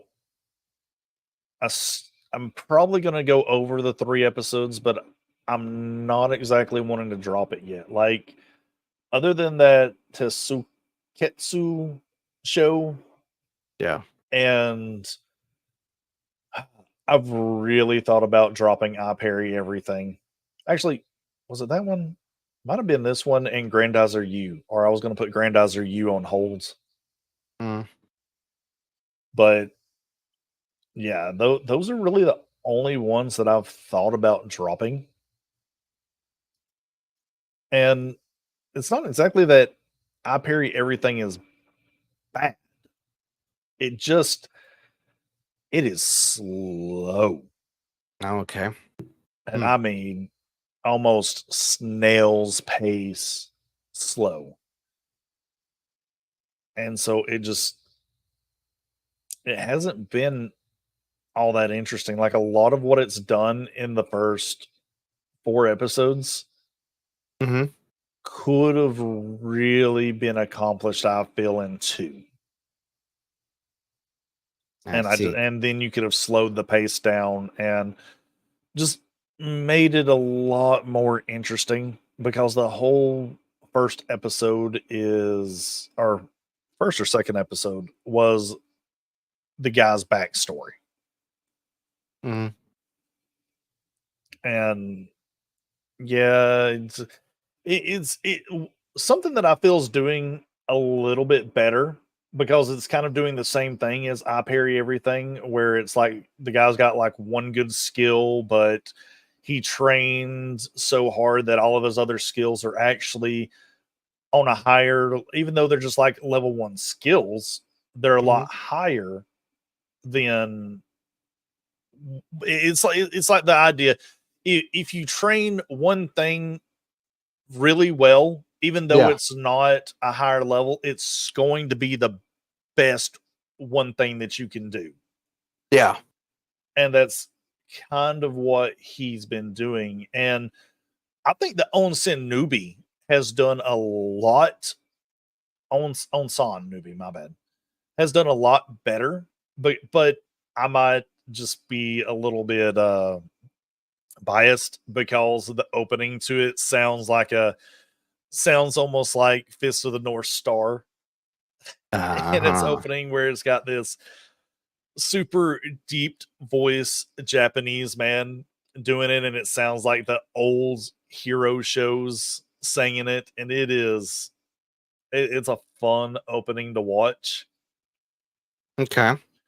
But I really think this show's doing a better job than what I Parry Everything is trying to do. Plus the characters, the other characters within the show are a lot more dynamic and a lot more interesting to watch than the ones that they've shown so far um in I Parry Everything. And it, like I said, it does very similar things that I Parry does, but the pacing's a lot better. I would even say the animation is a lot better. Okay. So, I'll have yeah. to check it out. But yeah, I know I'm not. I get anime so much later because I do wait for the dubs, It's all good, and man. a lot of the dubs they just suck sometimes. But yeah, it is what it is. I started watching the what's it called? Alia sometimes hides her feelings in Russian. Oh, okay. How Has has the that been? because the dub came out, so the first 2 episodes of the dub came out. I watched it. I enjoy it. It's fun. It's like also it's kind of random. Like I don't know yet entirely what's going on. I guess he had like a Russian friend when he was a kid, and that's how he knows Russian. And he's not telling this girl that he knows Russian, and she just kind of like usually insults him. Yeah. But then when she speaks Russian, is like, "Oh, you're a cutie," and "Oh, you look great today," or shit like that. And it's kind of funny. And also a sister con going on there, which is funny. Yeah, I remember watching the trailer for it. It seemed all right. It just didn't seem like it was something that would be up my alley of something that I would really I I probably wouldn't have kept watching it. That's I'm just fair. not I'm not someone who's really for the rom-com stuff. Like it really has to be out there. Like one in recent memory just being like uh, Tomo-chan is a girl, Yeah. something like that.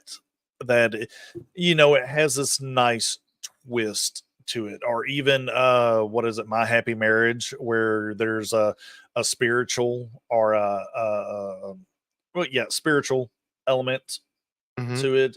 Like I don't know. I don't do the kind like it does. Like I like the idea that she's speaking a different language Hmm. and that he knows it. Like that's a really good hook for a show Yeah. to have. I feel. Yeah. No, Um, I'm giving it the 3 episodes. Like so far, I've liked it, but I don't know what's really going on. If they don't give me something in episode 3, I might drop it, even though that I do like the animation style and the idea behind it.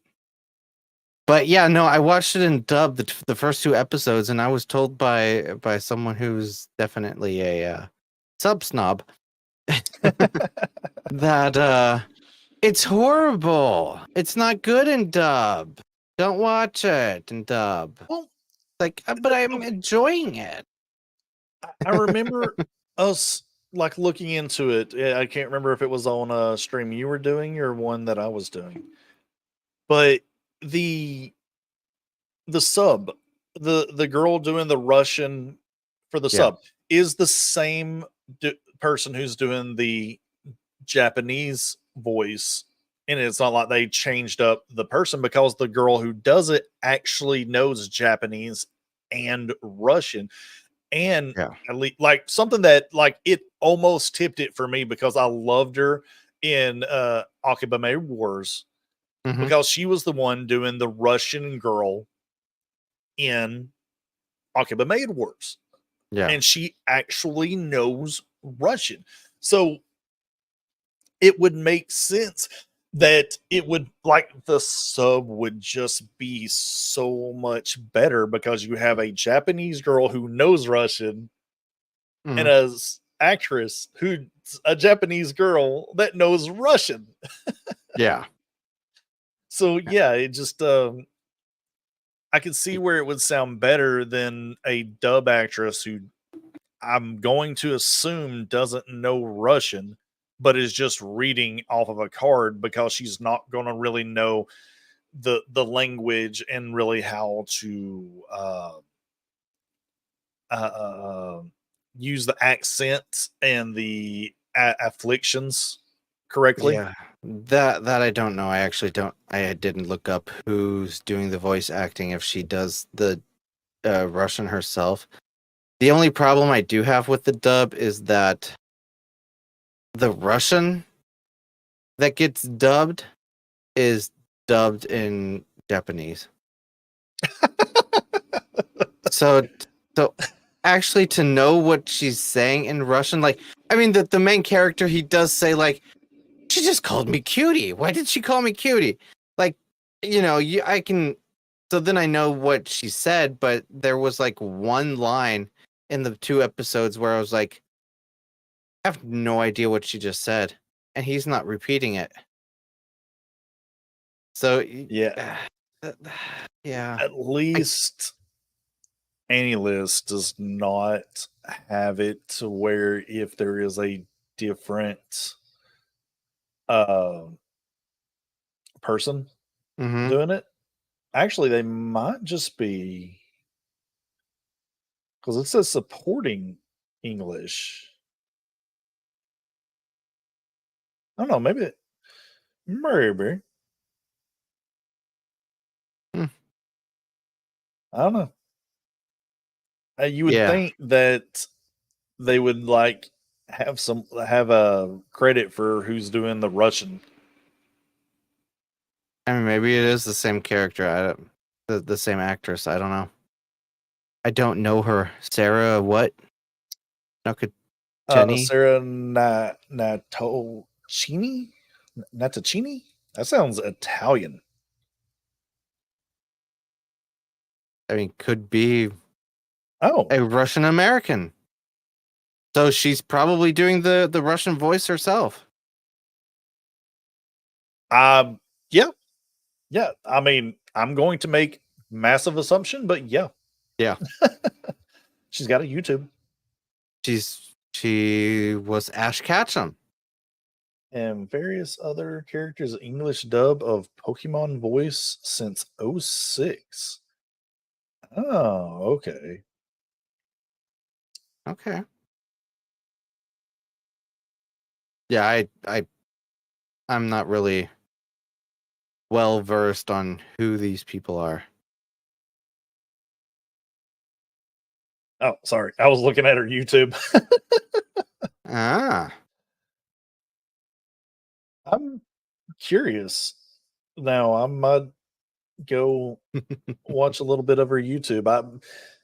I love voice actors, whether it be Japanese or English, as long as they're not absolute douches, Yeah. I'm okay with it. Yeah, no, definitely. So we'll see. Yeah.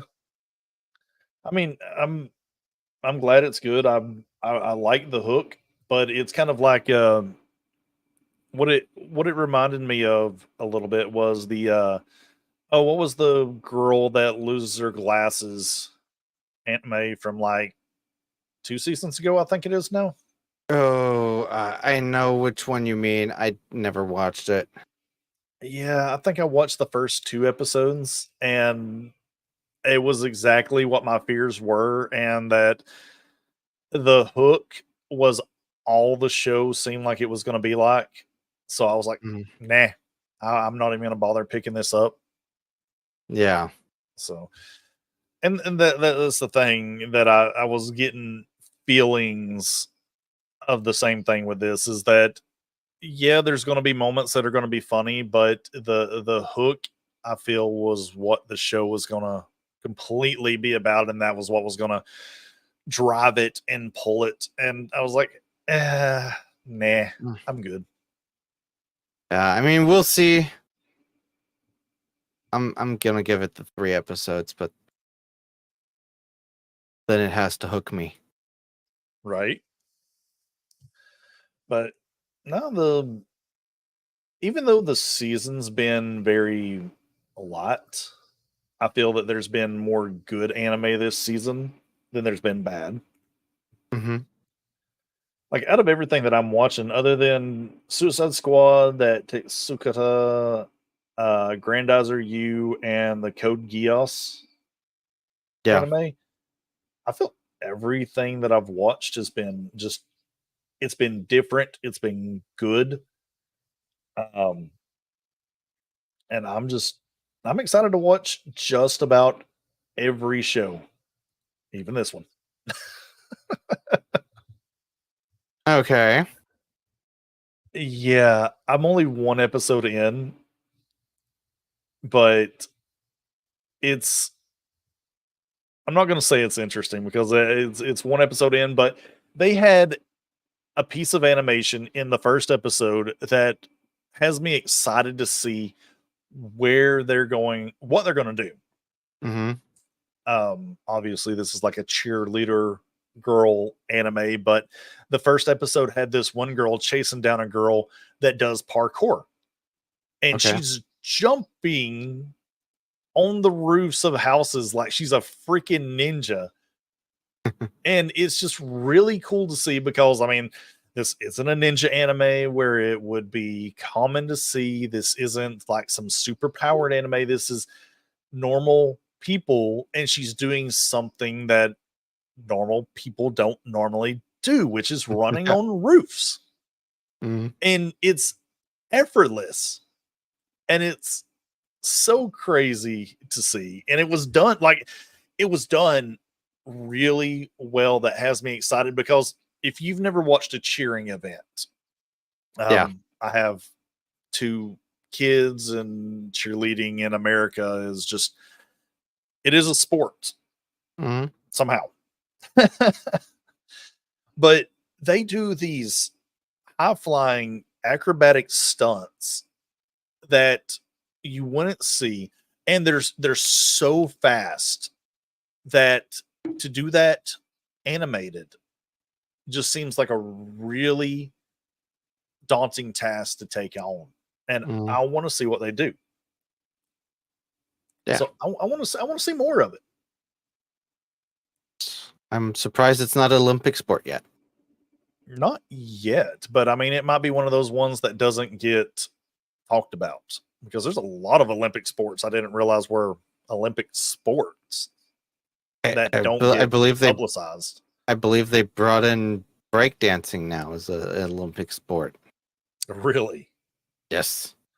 But yeah, I'm not even watching it. I think it was the last Olympics or the one before that where they changed the rules for female beach volleyball, that bikinis and bikini Oh, bottoms aren't allowed anymore. It's like, okay, then I'm not going to watch it. yeah. And that wasn't even done by any of the girls playing the sport because if I'm not mistaken, the bikini bottoms are it makes it easier for them to move, if I remember right, because From what I I remember a little understood, yeah. bit of that story. Yeah. That shorts are girl- too the- constrictive and Yeah, stuff the girls I guess were actually kind of against it, but I mean, yeah, nothing else armchair interests me. activist yelling. Yeah. It's disappointing. Like if the people doing it don't have a problem with it, and Yeah. they are consenting adults. Which you have to be in the Olympics. I think you have to thought you be- could be 14 to be a gymnast, and they normally Really? have younger. If I'm not mistaken, the female gymnasts are typically younger because their bodies are more flexible. Okay. And I I thought, thought you had to be 18. maybe. I don't remember that. Like, you have to be. Oh man, I know I'm probably going to get this wrong, but you have to be at least old enough. Oh my god, I'm trying to think of how it was. But I'm pretty sure that like 14, 15, 16 Mm-hmm. You could be 14, 15, 16, one of those ages, and be in the Olympics, because there's Okay, um I just looked it up on the okay. Olympics.com. I guess every country has their own thing. There are countries with 13 plus or 16 plus, 14 plus. So yeah, like if I'm going through the list, it's 13 plus is the youngest. Okay, I didn't know that. I thought you had to be of age. Yeah, I mean, it would make sense, right? But because there's no prize money or any, like, you're competing for your country's honor, Mm-hmm. um, they, I guess they don't. They just pick who's the best, even though that, from what I have heard, some countries actually they don't pay their Olympic athletes in monetary Mm-hmm. value, but they will give them special privileges, and like they'll give them gifts. Like, Yeah. there's nothing about being given gifts, but yeah, they can't like just give them a wage to be Yeah. an athlete. Yep. Oh well. But that's Okay. why, at least here in the US, we do brand deals like Wheaties boxes. Nice. Yeah. But yeah, this season, I think it's just for anime, it's just been it's a standout season in the quality. I Mm-hmm. think not in the amount of anime that's out there. But yeah, like, to me, like, top animes this season have got to be The Elusive Samurai, My Dear Friend Nokutan, Yep. and oh, there was one more. Which other one was it that I was just like, oh, this is really cool or really good? Plus I size? don't, huh? Plus size? I don't know. I haven't seen Um, it yet. I haven't seen it yet. nah. Don't get me wrong, I like plus size, but it's it's just okay. Like, this is going to be one of those ones. I'm not going to expect to see a second season of it. Mhm. It's Just memeable. yeah, yeah. It's a memeable show. I mean, don't get me wrong. Like, you normally don't see a lot of plus size girls in animes, and they're not typically cute. Yeah. I've not seen a uncute girl yet in this show. And I'm just like the dark elf. Oh, Jesus Christ! And like, all of her power is in her posterior, so she has to shape it up, and oh man, she rips her pants.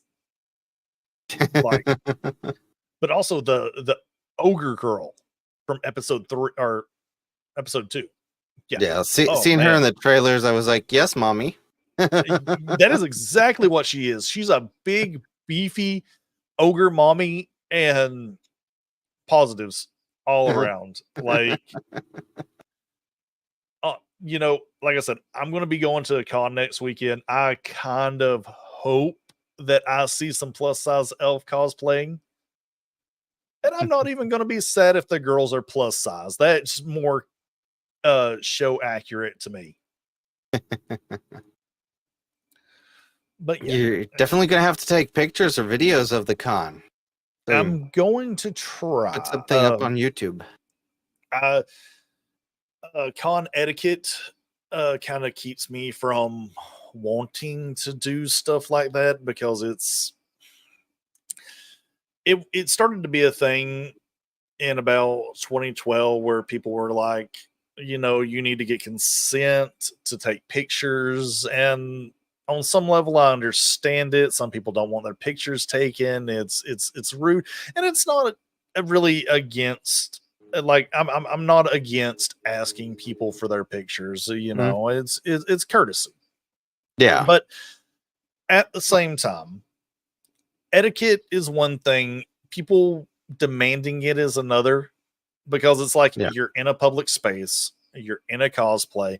If someone snaps a picture of you and it's not a rude picture, like it's just like, oh, that's a cool cosplay, let me get you in a candid moment. Yeah. I don't feel that's should be that much of a problem, but people have turned it into a problem. Yeah, they And make it harder and harder to actually be able to do anything out in public anymore. Like I know Yeah. here in Germany the rule is there has to be at least 12 people there to make it a crowd. And you Yeah. have to see those 12 people on the picture. It's like Jesus Christ, I'm trying to take a picture of one person here. And then I mean, I understand there should be a little bit of a difference between private photos that you're taking for yourself and photos where you're journalistic basically at that point, or when you're like doing a YouTube video, like there are a lot of con videos on YouTube where they're showing off costumes and everything. Like, I kind of get to ask them, but it seems like most of those people who are in costume, they want to be seen. You would think, right? Yeah. Like there's even cons where I've seen rules that unless it's a meetup, Mm-hmm. they don't want you taking pictures of people. Like, unless it's a designated time to take pictures of these people, they don't want you. Granted, they can't stop you, and it's kind of like they pick and choose. And the most people they pick and choose are people they deem as being creepy with the Yeah. pictures. And so, I mean, yeah. honestly, they might come up to you and say to you in the moment, like, hey, stop taking pictures or something. But if you take the pictures and you use them for private, they can't do anything. Now, if you take pictures against No. their consent and publicize them, then yes, they do have a right to those pictures. Honestly, for a And con, for an anime con or whatever, where they're dressing up and shit like that, I would actually make it a rule that at a con you have to sign away that shit. Like, people are going to take pictures of you. Tough shit. If you want to go in, take that. Yeah, it's like where cosplaying is at now. Mm-hmm. It's so different from where it was at 20 years ago. And I Mhm. mean, that's understandable. Things evolve, they change. The more popular something gets, the more rules get put in place. Mm-hmm. But I would say we went to such a bad place with how strict people are getting with these rules on cons, because when the I want to say when streaming started picking up and when everybody started to be able to make money off of cosplaying online, it's like everyone's got to protect their image now. If you want my image, you have to pay me for my image. Yeah. And that's the problem because of like the Jessica Negris and the Yaya Hands. And even though I loved the show on Sci-Fi, the what was it called? It was like cosplay. Oh Wow, I forget what it was called now. It was like cosplay something, but it was like a whole show to where they would get prizes at the end for when they would win. Granted, this is a completely different gripe, but the guys would never make it to the finals, even though they had the better cosplays. But someone could literally, like, one of the females could walk up in a bikini and they get moved on. But literally seen a guy put together a $300-$400 Ezio cosplay. Yeah. And he didn't even make it to like the third round of picks. I was just like, for the male cosplayers, it's got to be frustrating to, and it sounds really bad what I'm saying, but when you put that much effort into something, and like I don't do cosplay anymore, and even when I did, I bought it. Mm-hmm. But the people I did talk to that did it, that put the effort into it, they would spend months making this thing, and they would make it like down to like the most meticulous Star Wars cosplayer wouldn't have anything on some of the anime cosplayers that I would know. Mm-hmm. But guys just don't get as much attention as females do. And I mean, I do get it. Most people that are into nerd culture are guys. Yeah. And what guy doesn't like a pretty woman? And there are, I mean, those videos about cons, they do great. There's a lot of views on them. Oh yeah. If you can't go or you feel intimidated, it is definitely a way to get into con culture without actually being there. Although I will say, to be at a con is so much different. You don't get the smells through the internet that you get at the cons. You got to experience con crud at least once or twice in your life. Yeah. Yeah, if you've never experienced con crud at least once, do it. You feel like you're dying, build up your antibodies, and then you're good to go like a nuclear explosion won't take you out. Dude, there aren't many cons here in Germany. The last one I looked at to try to get into, I mean, yeah, sure, this was for the 3-day weekend, right? Yeah. $800. Who in the hell is going to pay 800? And I get the massive amount of people paying that here in Germany, and I don't understand it. I was looking at possibly going to London at the FilmCon at the beginning of the month. Like, I could have gone for 3 days for $50. Nice. Hell, yeah, I would have paid that in a moment, and other things came in the way that I couldn't go. But it's like, Germany wants you to pay $800, and that's what, I still have to get there. I have to find a hotel. Like with $800 for $800, I want the entire weekend paid for. I want to get there. I want to get home. I want the hotel, and full inclusive. At that point, I get you, man. Like some of these places, the cons are way overpriced for what they were. I don't want to pay more than $50 for a 3-day ticket. Although I pay way too much for some of them. There's one here called Dragon Con that I go to, and that's $200 a person for a 4-day weekend. And that's if you get it in early.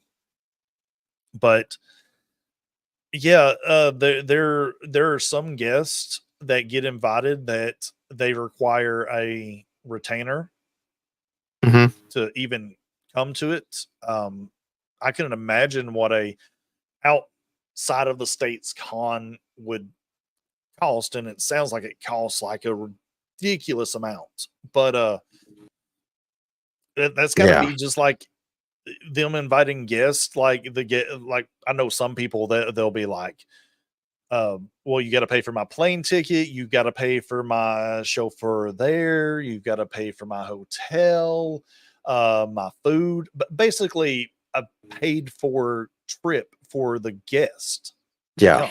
And it's a little, and then they make money on top of that because they also signings. Well, I'm not doing this, so I've got to do my signing, and their signings are stupidly expensive. It just, there's parts of cons that I hate. That's part of it. I know I've volunteered at a couple cons, and basically volunteer labor because they need people and they're not going to pay you. Yeah. One of the ones that I did the most of, which was AWA, Anime Week in Atlanta. I did that volunteering the most of. They would give you a shirt, which I think I threw my last one away just about a month ago because it finally decided to disintegrate. Ah. I did like 4 of them. Some years the quality was better than others. Mhm. So this last one just, I think it was the second year that I went, and it lasted the longest out of everything. But they'll give you a shirt, and granted, I went to all the meetings of these things for 4 years, and Mm. it was only the 3rd year in that I found out they had a con suite for participants for you Ah. to go and get food. And apparently this was a thing the whole time. And I'm like, Nice. do you know how many meetings that I've went to and not a single person has ever told me that, hey, yeah, you don't have to go buy food. Go up to this room and they have peanut butter sandwiches and pizza sometimes for you to eat. And I'm like, you sons of bitches. Yeah, they don't like to tell you when there's they could lose money potentially. Yeah. And that's what they would do. Then they do a pizza party at the end. They call it a dead dog party where everybody's like absolutely out of it. So we're all kind of there. Sometimes voice actors who were not leaving until the next day or something would come and just kind of thank everyone that volunteered, and you'd get to meet them, kind of have your own little meet up with people. Cool. Granted, I never did these. I think I did it twice, and it just wasn't really anything. And it took them forever to get the food there, and it was like 8 o'clock at night before I left, and I'd still have a 2-hour drive home. And I was like, screw this. I ain't staying for this crap. I'd rather just go home. Yeah, you know what I from hearing stories, like I haven't heard many stories from how cons work and stuff, but I've heard a few stories from Ren fairs. Oh yeah. I kind of want to help an event Ren fair and then stay there. Yeah, I hear it's very interesting. It's an experience. Now I don't know anything about Ren fairs. I've been to a few of them, but I've never staffed one. Mhm. But yeah, the con stuff is just it becomes disheartening. It's Mhm. almost like working retail is the best I can kind Ah. of describe it as. It's fun at times, but soul crushing a lot of the times because you get to hear a lot of stuff that goes on, and But don't get to see it. yeah. And then there's the way you get treated is kind of like I said, you don't get paid for it all, and they expect you to work like you're a tenured employee. Mhm. And it gets very frustrating. And I'm like, you motherfuckers aren't paying me for this. Other than giving me a free ticket and a t-shirt, Yeah. I'm not getting paid for this. And if you're expecting me to work as much, because they expect you to work quite a bit. I think it was to get your free ticket and everything. I think it was around 24 or 32 hours is what they Mhm. wanted you to work. I might be putting too much there, but and you know, they had shifts, but then you add in sleeping, and then the shift you would have to stand at the door and stuff like that. It gets to a point to where you're like, I'm spending 6 hours actually Mhm. being at the con doing things that I want to do. Okay. I'd rather just spend, like me personally, I'd rather just spend the money to buy my ticket and walk around as much as I want and do whatever I want. Yeah. No, I get that. Totally understand. It's like I'll tell you something that is really kind of like I don't know where to believe the whole Vic Mignogna sexual harassment stuff, Mm-hmm. because there's points that I want to believe with it, because I heard Vic was sexually harassive way before the lawsuit ever happened. Okay. Because he was a standing guest at AWA. So yeah, I would hear it. My wife would hear it, and like I would also hear that he was very rude to the staff, the people that, because guests like Vic would have an attendee, and he was just very rude to him. But Yeah.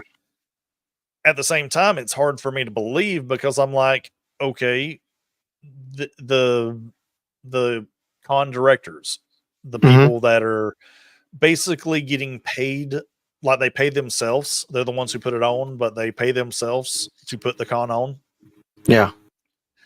Why would they keep inviting him back if he's doing all this stuff? That's what never made sense to me.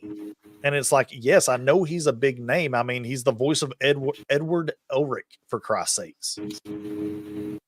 But if he's doing this stuff, he's putting people in danger. That's what didn't make sense to me. And I know he is a very outward Christian, Mhm. and I get that a lot of people have very skewed views of Christianity.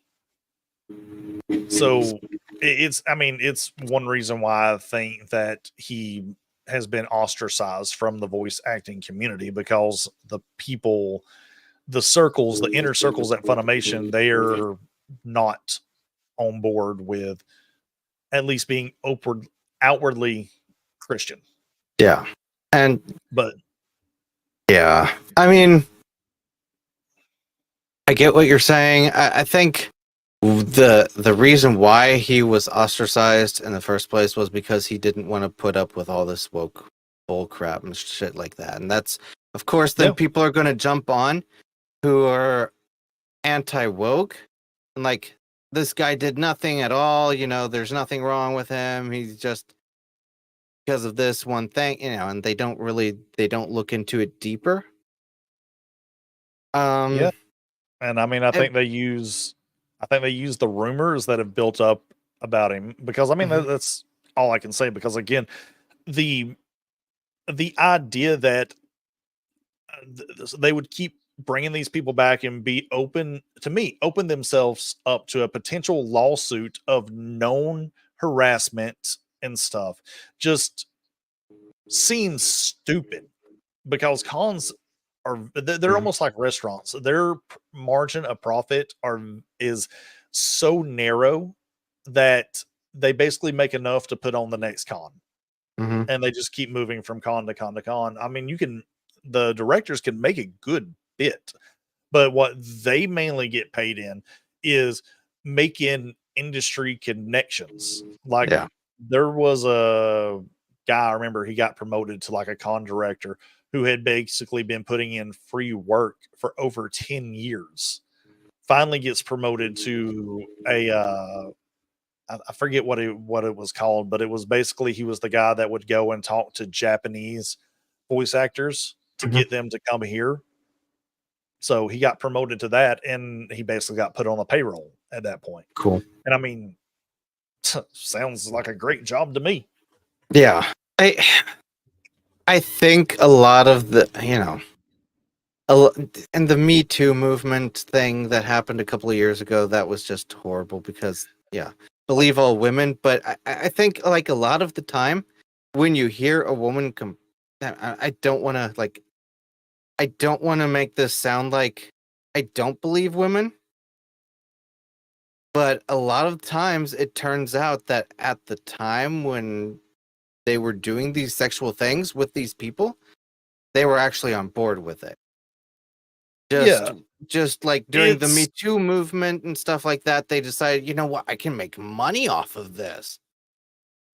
Yeah, I mean, I'm not saying that every was the woman is thing that that I way. had. Yeah. Say again. No, I'm sorry. I'm just saying that I'm not saying that every woman is that way. I'm not saying that things didn't happen. I'm just pointing out that this No, has occurred. the idea of, well, it's not just believe all women, but believing anybody, but putting a gender specific on it and saying that every the every person that is a part of this gender is telling the truth is Mhm. stupid. And the Me Too movement to me was way more detrimental on pushing women's rights and the actual belief of women. Like, I get women that get put in that experience harassment and sexual assault. A lot of the times they won't come forward. And the idea, like a lot of ideas, is it's good intentioned because you want people that actually experience that to come forward, and you want the sons of bitches that put them through that Oh yeah, definitely. to be punished. But women are people, and people are opportunistic Yep. above all else. It doesn't matter. There is no such thing as a unified cohesion of people. It is the worst thing to think that, we're all looking out for each other. Yeah. We're not. We're looking out for one person, and that's ourselves. Because Yeah. if one person can get above someone else and make their life easier, because I think that is the one thing that everyone can agree on, is that we want an easier life. We want everything paid for. We want to eat what we want to eat. We don't want to have to worry about our bills, and Yep. that's you're going to have people, and then you have people that doesn't even matter to, that it's just like, I want my 15 minutes of fame. Yep. And in the age of the internet and social media, everyone wants this. They want to be on top for 15 minutes, and they don't care who it hurts or what movement they destroy with that. Uh, I mean, it sucks, but each case needs to be looked at, and Yep. we don't need these phrases of believe all women, because Exactly. again, women are not women are people, and people a lot of the times cannot be trusted, especially with their words. A couple of weeks ago, if you would have asked me about Army Hammer, Okay, what do you do? I would have probably believed the shit that they were saying.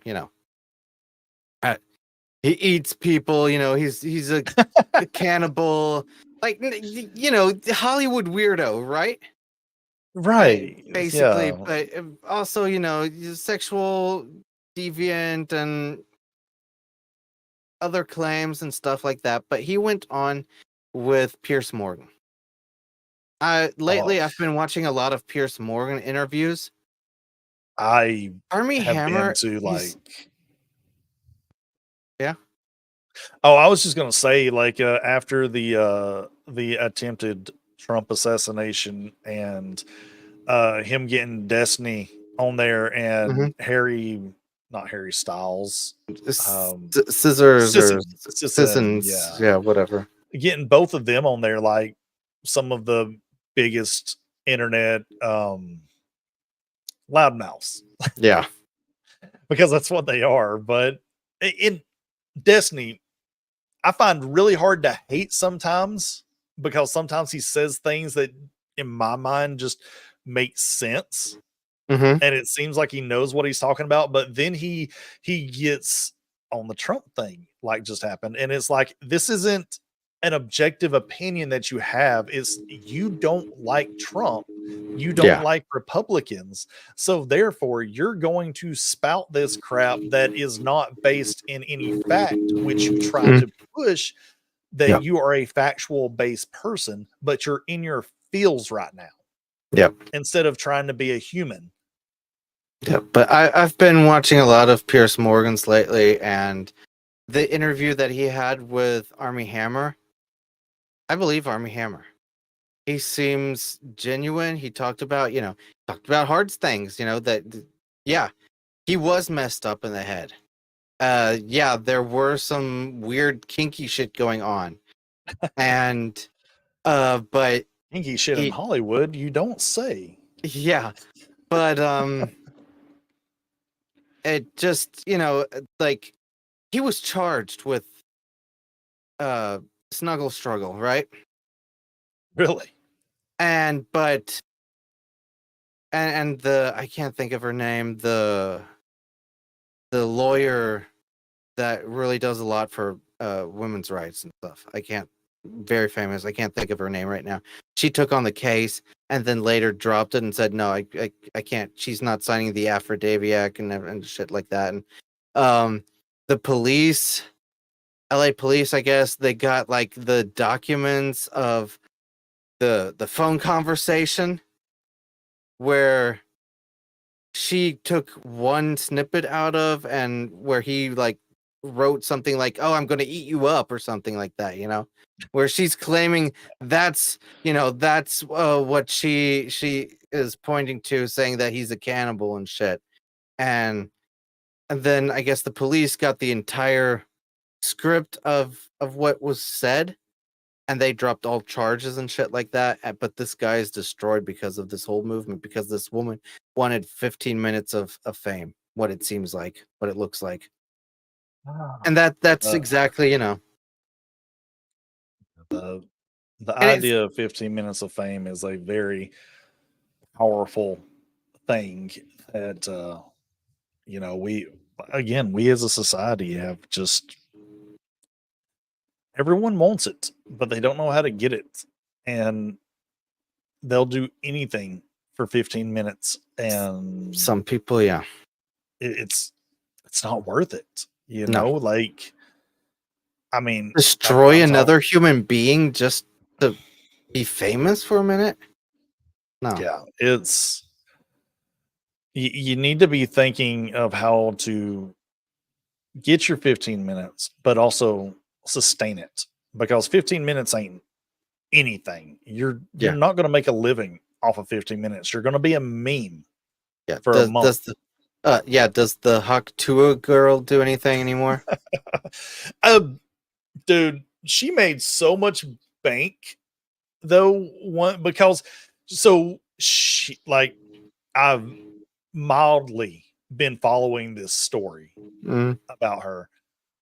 She was unintentionally set up so perfectly to become famous that she had that video, and she had already deleted a lot of her social media. Like, she was off of social Mm. media. It just wasn't for her. Yeah. And I've talked to people about this at work and stuff, and nothing against her, but this is just how society is. If she was not a pretty, skinny, young blonde girl and with a Southern accent, which gives her a uniqueness, Yep. no one would have cared about her saying that. It actually would have gone the different direction of saying that she's basically just a promiscuous girl. Yeah. And it would have fallen off, especially if she would have had her social media up like most people do. But because she unintentionally created this mystique about her, and she wasn't there, and no one knew who she was. Yep. And no one could find her. Like, she was gone. And then Yep. people were starting to create their own stories, and there was nothing real about it. It created this fervor on the internet, and she was a hot commodity and in demand. Yep. And that's what has propelled her to where she is. But And it's so fallen much off. so that, well, there's about to be a lot more about her. I don't know who's doing it. I think it's Apple or somebody is actually giving her a TV show. Oh dear God. Yeah, she's going to have she said 2 words. Okay. Hot Okay. Tua. And Okay, I they're gonna guess give she- her a show. All right, I guess she has more than her 2 seconds of fame. Yeah, I mean, But I and mean, she's gonna get the merch and stuff too. but And I mean, there's like, there's I literally seen a live Hawk Tuah shirt. Like, what the God hell? damn it. But it's going No. to be used because now it's become a meme too. Mechanics and stuff are using it, Mhm. or when something gets stuck, the thing to say now is Hawk Tuah and spit on that thing and Yeah. pull it out. Uh, Oh yeah. my god, it's so I guess that's a example of, I guess, being successful in that. I mean, look, the Hannah girl that went catfish noodling. oh I yeah. haven't heard anything And about her any. yeah, she was another one like she's still got a little bit of internet success. Like I think I've a lot seen of people started some. following her, and then they're probably like me. I don't delete after I follow someone. Yeah. Guess they're there I mean, forever. she was another one like she had a hook, an unintentional hook, like she was just doing something that she liked, which was catfish noodling. Yeah. You know, it's still a weird sport for some people to want to stick your fist up a catfish hole Yeah. and let them eat half of you. But Or the that MFer ain't real oh yeah, woman. That was also recently, and don't hear anything about her anymore. She was doing interviews and shit like that, but it's always like, yeah, I can't say anything. I've been told I can't talk. Like, okay, so why are you here? yeah, Yeah. yeah. I mean, if you're not prepared for it, like if you're not an internet person, and that's the thing. Most of these people that do get their 15 minutes, they're not internet people. They're actually just living their lives, having fun, and they just get put on camera. I mean, that's a whole genre of video where people will just go around, take their phones, and just interview people on the streets because guess what? Those people on the streets are more entertaining than the person with the camera. Yeah. And they're like, well, this is easy. I can just point it in front of people's faces and do interviews because guess what? People like to talk, Mm-hmm. Yeah. especially when they're drunk. Oh yeah. Definitely. I mean, what was it? There was a whole show on HBO back in the day called Taxi Cab Confessions, where they Oh just put a yeah. Yeah. camera in a taxi and the person would just like they'd run a taxi for a night and talk to people. Mm. And that was a big show. Yep. It's crazy the There's things that get popular. it is. Yeah. Definitely. But yeah.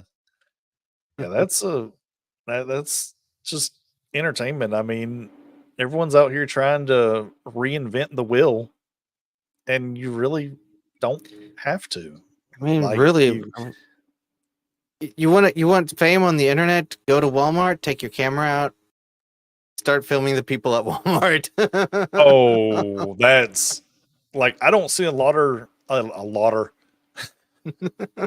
don't see a lot of Southern creators, but a lot of the people that are Southern that are putting stuff out on the internet, that is exactly what they're doing. I It's mean, either that or doing something that just Southern people like to do, which is truck mudding, yeah, fighting, drinking whiskey. yeah.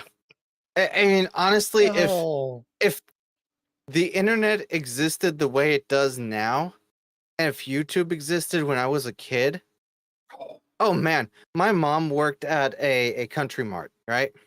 yeah. And as a kid, sometimes you have to be at the country mart, just hang out there, Oh, yeah. we'll just walk around, whatever. And sometimes people have, oh my God, I would have loved to have a camera and a YouTube channel at that time. There was this one older woman, curlers in her hair, her like a night nightgown or whatever, one of those heavy, and yes, and I know what you're fluffy talking about. and fluffy pink slippers, and just walk through the store getting her fried chicken. It's like, what the Oh, hell? man. It's like you would have thought that this was a script from a TV show that was Yeah. happening. The only thing missing would have been a cat in her arm. Oh, that would have been great. Or a Or cat one on a of the- leash. or a cat in one of the pockets of the night jackets or whatever they're called. I don't even know what they're called. But yeah. It's like so she got up, she went and put curlers in her head, or the salon was like right next door. They'd come in from there. It's like, you have the curlers in your head and pink slippers, and then you go shopping like that. Oh man. Yeah. The people that are at the point that they don't care anymore. Mhm. And granted, we didn't have to worry about someone with a camera around every corner. True. You could do embarrassing stuff like that, and it just be like, the 5 people that are going to see me, I will probably never see them again. So screw it. Let's go. Oh, I would see her at least like twice a week. She's like, those are my friends. They don't care. Oh, Jeez, it was fun time. Like back in the day, that would have been, I would have loved to have a YouTube channel back at that time and a camera. That would have Yeah, been so great. But it is so amazing that Netscape. the amount that cameras used to be back then, Mhm. like how $400 or $500 for a video recording device was Mhm. so unattainable for most people. Yep. And now everyone has one. Well, I mean, look at the price. It's still the prices for cameras. They're still completely bonkers. But the price for a phone is completely bonkers. But the phone camera, Yeah. I mean, Well, I mean, they're okay, so good yeah, now. a camera, just a standalone camera. This is all it does. Yes, that is still stupidly expensive, Mm. but what a phone can do is so ridiculous. Like, I'm telling you, if I was to start a YouTube channel today, Mhm. I would probably have better quality because of all the thing that a phone can do. Not even a new phone, new, an old phone. Yeah. Like, I think what is this? This is iPhone 12, 11. I don't even remember. Anyways. That's still new to me. This is a it was my 13. kids. Yeah. Oh, okay. But yeah, I mean, those things have 4K output. Yeah. And all you got to Um, do is have an app. Yeah, I And had look at, like like, I had crazy. like a very cheap camera when I first started, and then I learned about that you can use your phone. There was a what was it called? Some kind of app. I don't remember that it can. No, I can't think of what the app was called. It doesn't really matter. I connected my phone to my computer and worked perfectly. And Yeah. oh, so great, so great. Probably, maybe even better than what I got now. Like, Oh, I know my phone camera is better than the camera I just got for my birthday because this is only 1080p. The phone camera Yeah. could do at least 4K 30. But I mean, yeah. it looks great, I think. I'm- And it's more about how much easier it is to use. Mhm. And that's why. And I like I my agree. phone next to me. I like to be able to Yeah. look at my phone. And like when I have streams up, I only have one monitor, right? I need a way to look at the chat. So I use my phone. Something I'm trying to implement, and I don't know if I'm going to be able to do it on gaming or something like Mhm. this. Elgato, great service. Like they are a Mhm. great beginner to mid range thing to use because I mean, of course, Elgato has their Stream Deck, which Yep. nobody has been able to replicate successfully. I would say they make great stuff. Yep. But they have a Stream Deck app that is for iPads. I Okay. don't think it's for Android. I think you can probably get it to work for Android, but they have it. They have it for iPad. You can either pay a monthly, which is only like $3 to use it. Mhm. You can pay for a year, which I think is 25, or you can pay for lifetime, which is 50, $60 to Damn. use Yeah. the Stream Deck service, and it's on the iPad. It's cheaper than an actual Stream Deck, and you can actually have either an you can like because it has all the keys and stuff. Mhm. You can turn it into either an A to 16 or a 64 key panel, depending on your display and what you want. And to Yeah. me, you have more versatility that way to use the app Mhm. versus actually having the actual hardware. Oh yeah. And it's cheaper too. I mean, because I think the cheapest Stream Deck was $150, if I remember the last time I looked it up. They got a Could be. new kind of atomic purple one that's see through that I want for the purple. Ooh. Mm.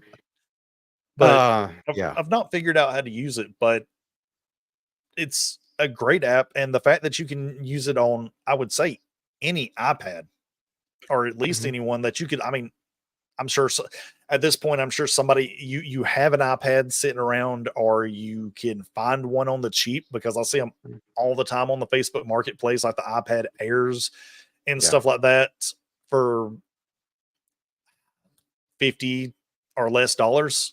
Yeah. Just seems like a win-win to me, especially if you're starting out and you don't Oh have yeah. to buy into that. Although there are positives for having the actual hardware, and they actually just put out a new docking station for Mhm. it that'll let you connect a XLR mic into the the string deck. Okay. So they just got rid of what I have, which is the god dang XLR. The Um, wave. yeah, the Yeah. Wave XLR Yeah. I thing got. I that you got have that to too. have for that. Yeah, I. it's like I still like it, Mhm. but if I can get rid of it and put something cooler on the front of my desk that's more useful, other than muting my mic or turning it up and down, yeah, Yeah. 100. Definitely. But yeah, no. Elgato is probably for a beginner. It's even almost for a beginner too much. Like it depends. Like I would like if you're doing this and you know that you want to continue doing it, that's something. If you're just testing it out, no. But yeah, I Yeah, got the Elgato camera, the face cam. I like it. I I think it's pretty good. The only thing is that the effects that it has only work on an Nvidia. yeah, but I Screw. mean, Nvidia's just they may not be the most powerful because honestly, if you're going for a gaming setup, Mhm. an Intel CPU or yeah, CPU and a Radeon graphics card Mhm. are going to be the most powerful things that you could have for a gaming rig. I might have that backwards, but the Mhm. Nvidia GPUs have become so much more versatile with what they can do. They That went full on board with the AI stuff, and I think that's kind of cool what they've done yeah, there, and pushing that forward. But for gaming and shit, I think AMD is probably still better. yeah, and crazy considering that, granted, I didn't get into really PC gaming and building until about 2018, I want to say. Mhm. But from what I hear from like 2000s and stuff, it was like AMD was what you went with when you were wanting to budget everything. Yeah. But to me, I've paired the AMD CPU with a NVIDIA GPU now for 6-7 years, and to me that just seems to be the greatest bang for your buck that you can get for gaming, for content creation, for editing. Just everything about that setup for me has been absolutely perfect, and AMD stays up with the technology. Like I'll tell you the time that I almost went from or getting a Radeon graphics card was when they did the Radeon memory thing to where they were going to be able to like talk and um, push it across all of the Radeon the graphics card memory, Yeah. and then they announced that, and I'm like this close to pulling the trigger on getting a Radeon GPU, and then Nvidia announces that, hey, our next update, this is what we're doing.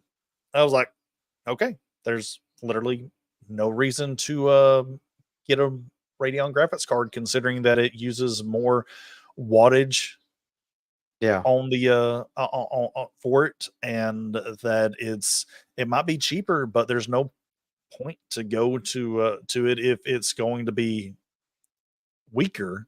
And I Yeah. mean, I say weaker, but it's not like it's this big difference for pushing FPS. But if they have the Nvidia Studio, they have the Nvidia broadcasting stuff. It's just the way to go, because I mean that's what I use, and you can't hear any of my background. It causes me to not have to really soundproof my room or really learn a lot about noise canceling. Yep. Yeah, no, I currently, like, you probably know this. Brandon sent me a PC, right? Yes. The graphics card that he put in sadly chipped. The keys, that go in the slot. And the Yeah, I slot and the was slot broke. I was That hoping you'd send a sucks. picture of that. Yeah. But I do have, like, so I put it in my old Radeon RX 580. It's still pretty good. Working good. And like I had it for quite some time, and in between I tried out, and I was so hoping that they would be awesome. Intel. Mhm. I had the Intel Arc A770. Like it was the specs and everything for it was up there. But it just it didn't work well with everything else in the computer. Sadly. Like it didn't. Yeah, I mean, I played games that I could have on my RX 580 could play an ultra, and I had to play it on medium or something because it just didn't do what it was supposed to do. And I was so sad about that because that would have been awesome. An Arc, I mean, the specs on it is sick, and the price for it, it could have been, it was cheaper than AMD, Nah, than dude. the new budget. But yeah, I completely get you, because to me, there's nothing worse than when you build your own PC. You build it, you spec it out and everything, and you kind of get these really lofty ideas of what it's going to be able to do, but then there's things that you want it to do. And I oh man, it hurts when you put the work into searching for the parts. You get the parts in, you build it up. It's like it's this great machine. I tell you, my heart never pounds so much than when I build a new PC and I'm not sure if it's about to turn on. Yeah. It sinks so fast when it doesn't turn on. Yeah. But when you turn it on and you have it hooked up and you're looking at everything and everything's running great, no weird sounds, you boot up your favorite game, you turn it all at max settings, and it chugs so hard. And you're like, but that's supposed to work. Yeah. No, I It, I totally get that. like my first PC that I built, I thought I bricked it because I didn't put the screw mounts in. So Mhm. I screwed the motherboard straight to the case Mhm. and turned it on.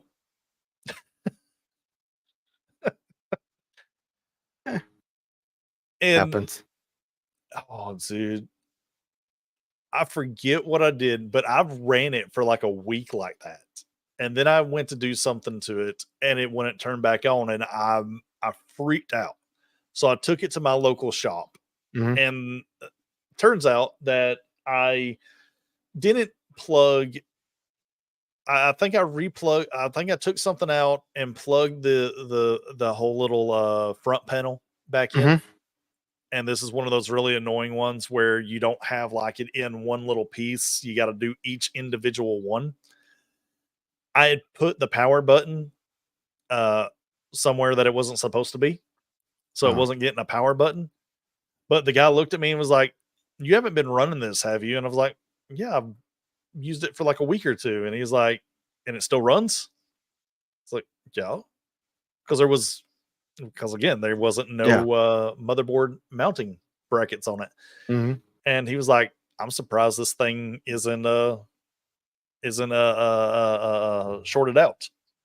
Because he didn't Damn. notice that until after he put the pin back in and fired it up, and he looked and he was like, "That's weird." And this was Yeah. at a time before Linus Tech Tips or any of these other uh, YouTube videos about how to build PCs were Mhm. there. Like there was like zero information on how to build a PC, really.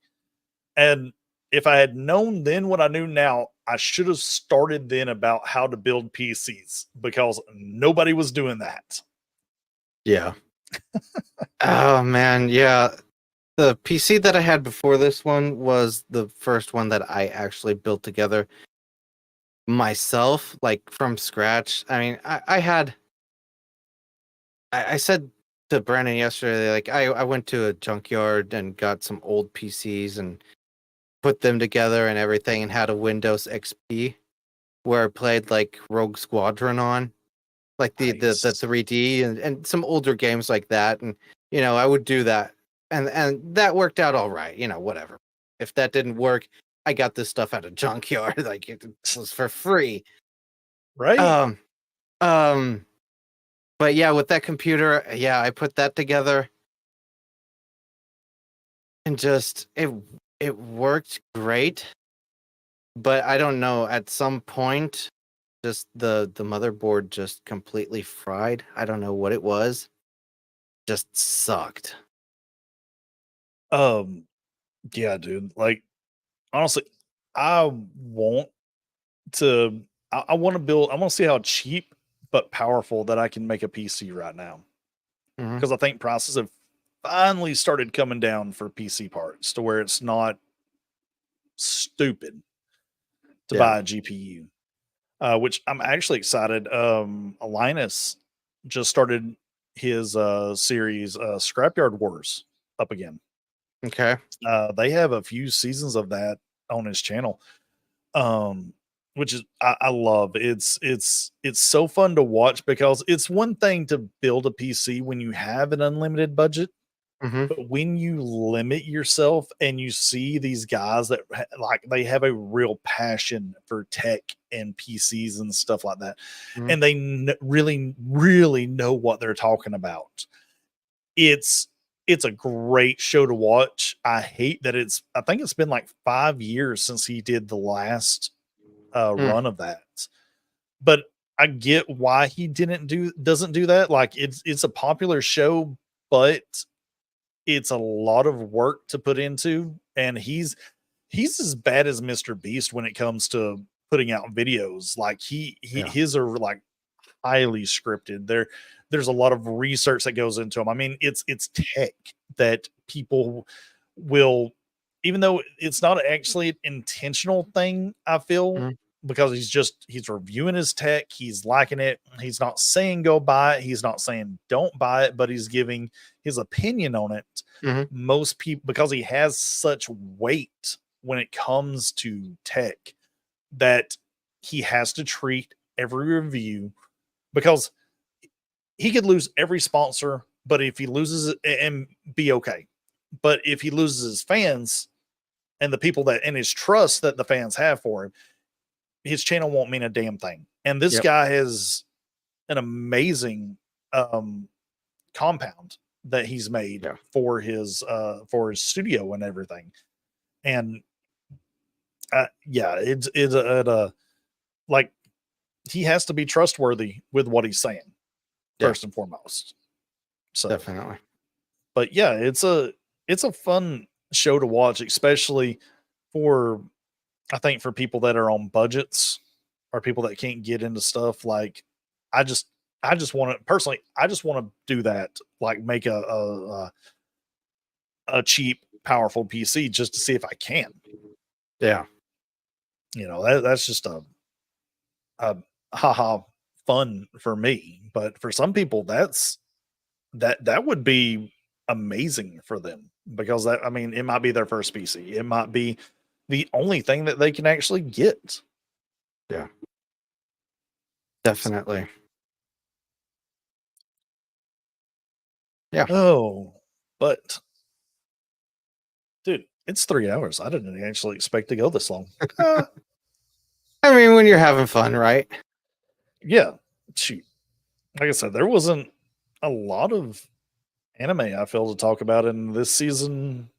Again, I feel such a small but good season to watch just random shows and catch up on back stuff, because I think you can, honestly, I think you can kind of throw your line at any show and you're going to get or pick up a good show to watch. I really just don't think there's that many bad ones out there. There might not be a lot that I'm watching personally, Mhm. but there's a lot of good stuff that's out there. Yeah. Definitely. I do have a question about So, anime on YouTube. Because lately I've been seeing a lot of YouTube channels uploading like entire seasons of anime that I don't think would normally be on YouTube.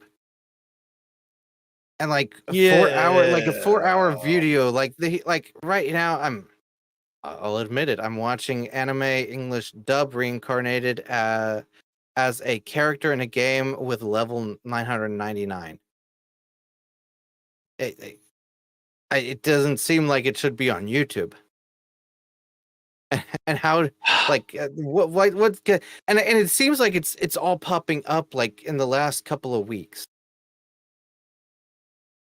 yeah, they really don't need to do that. Well, no, they don't. But I mean, there's uh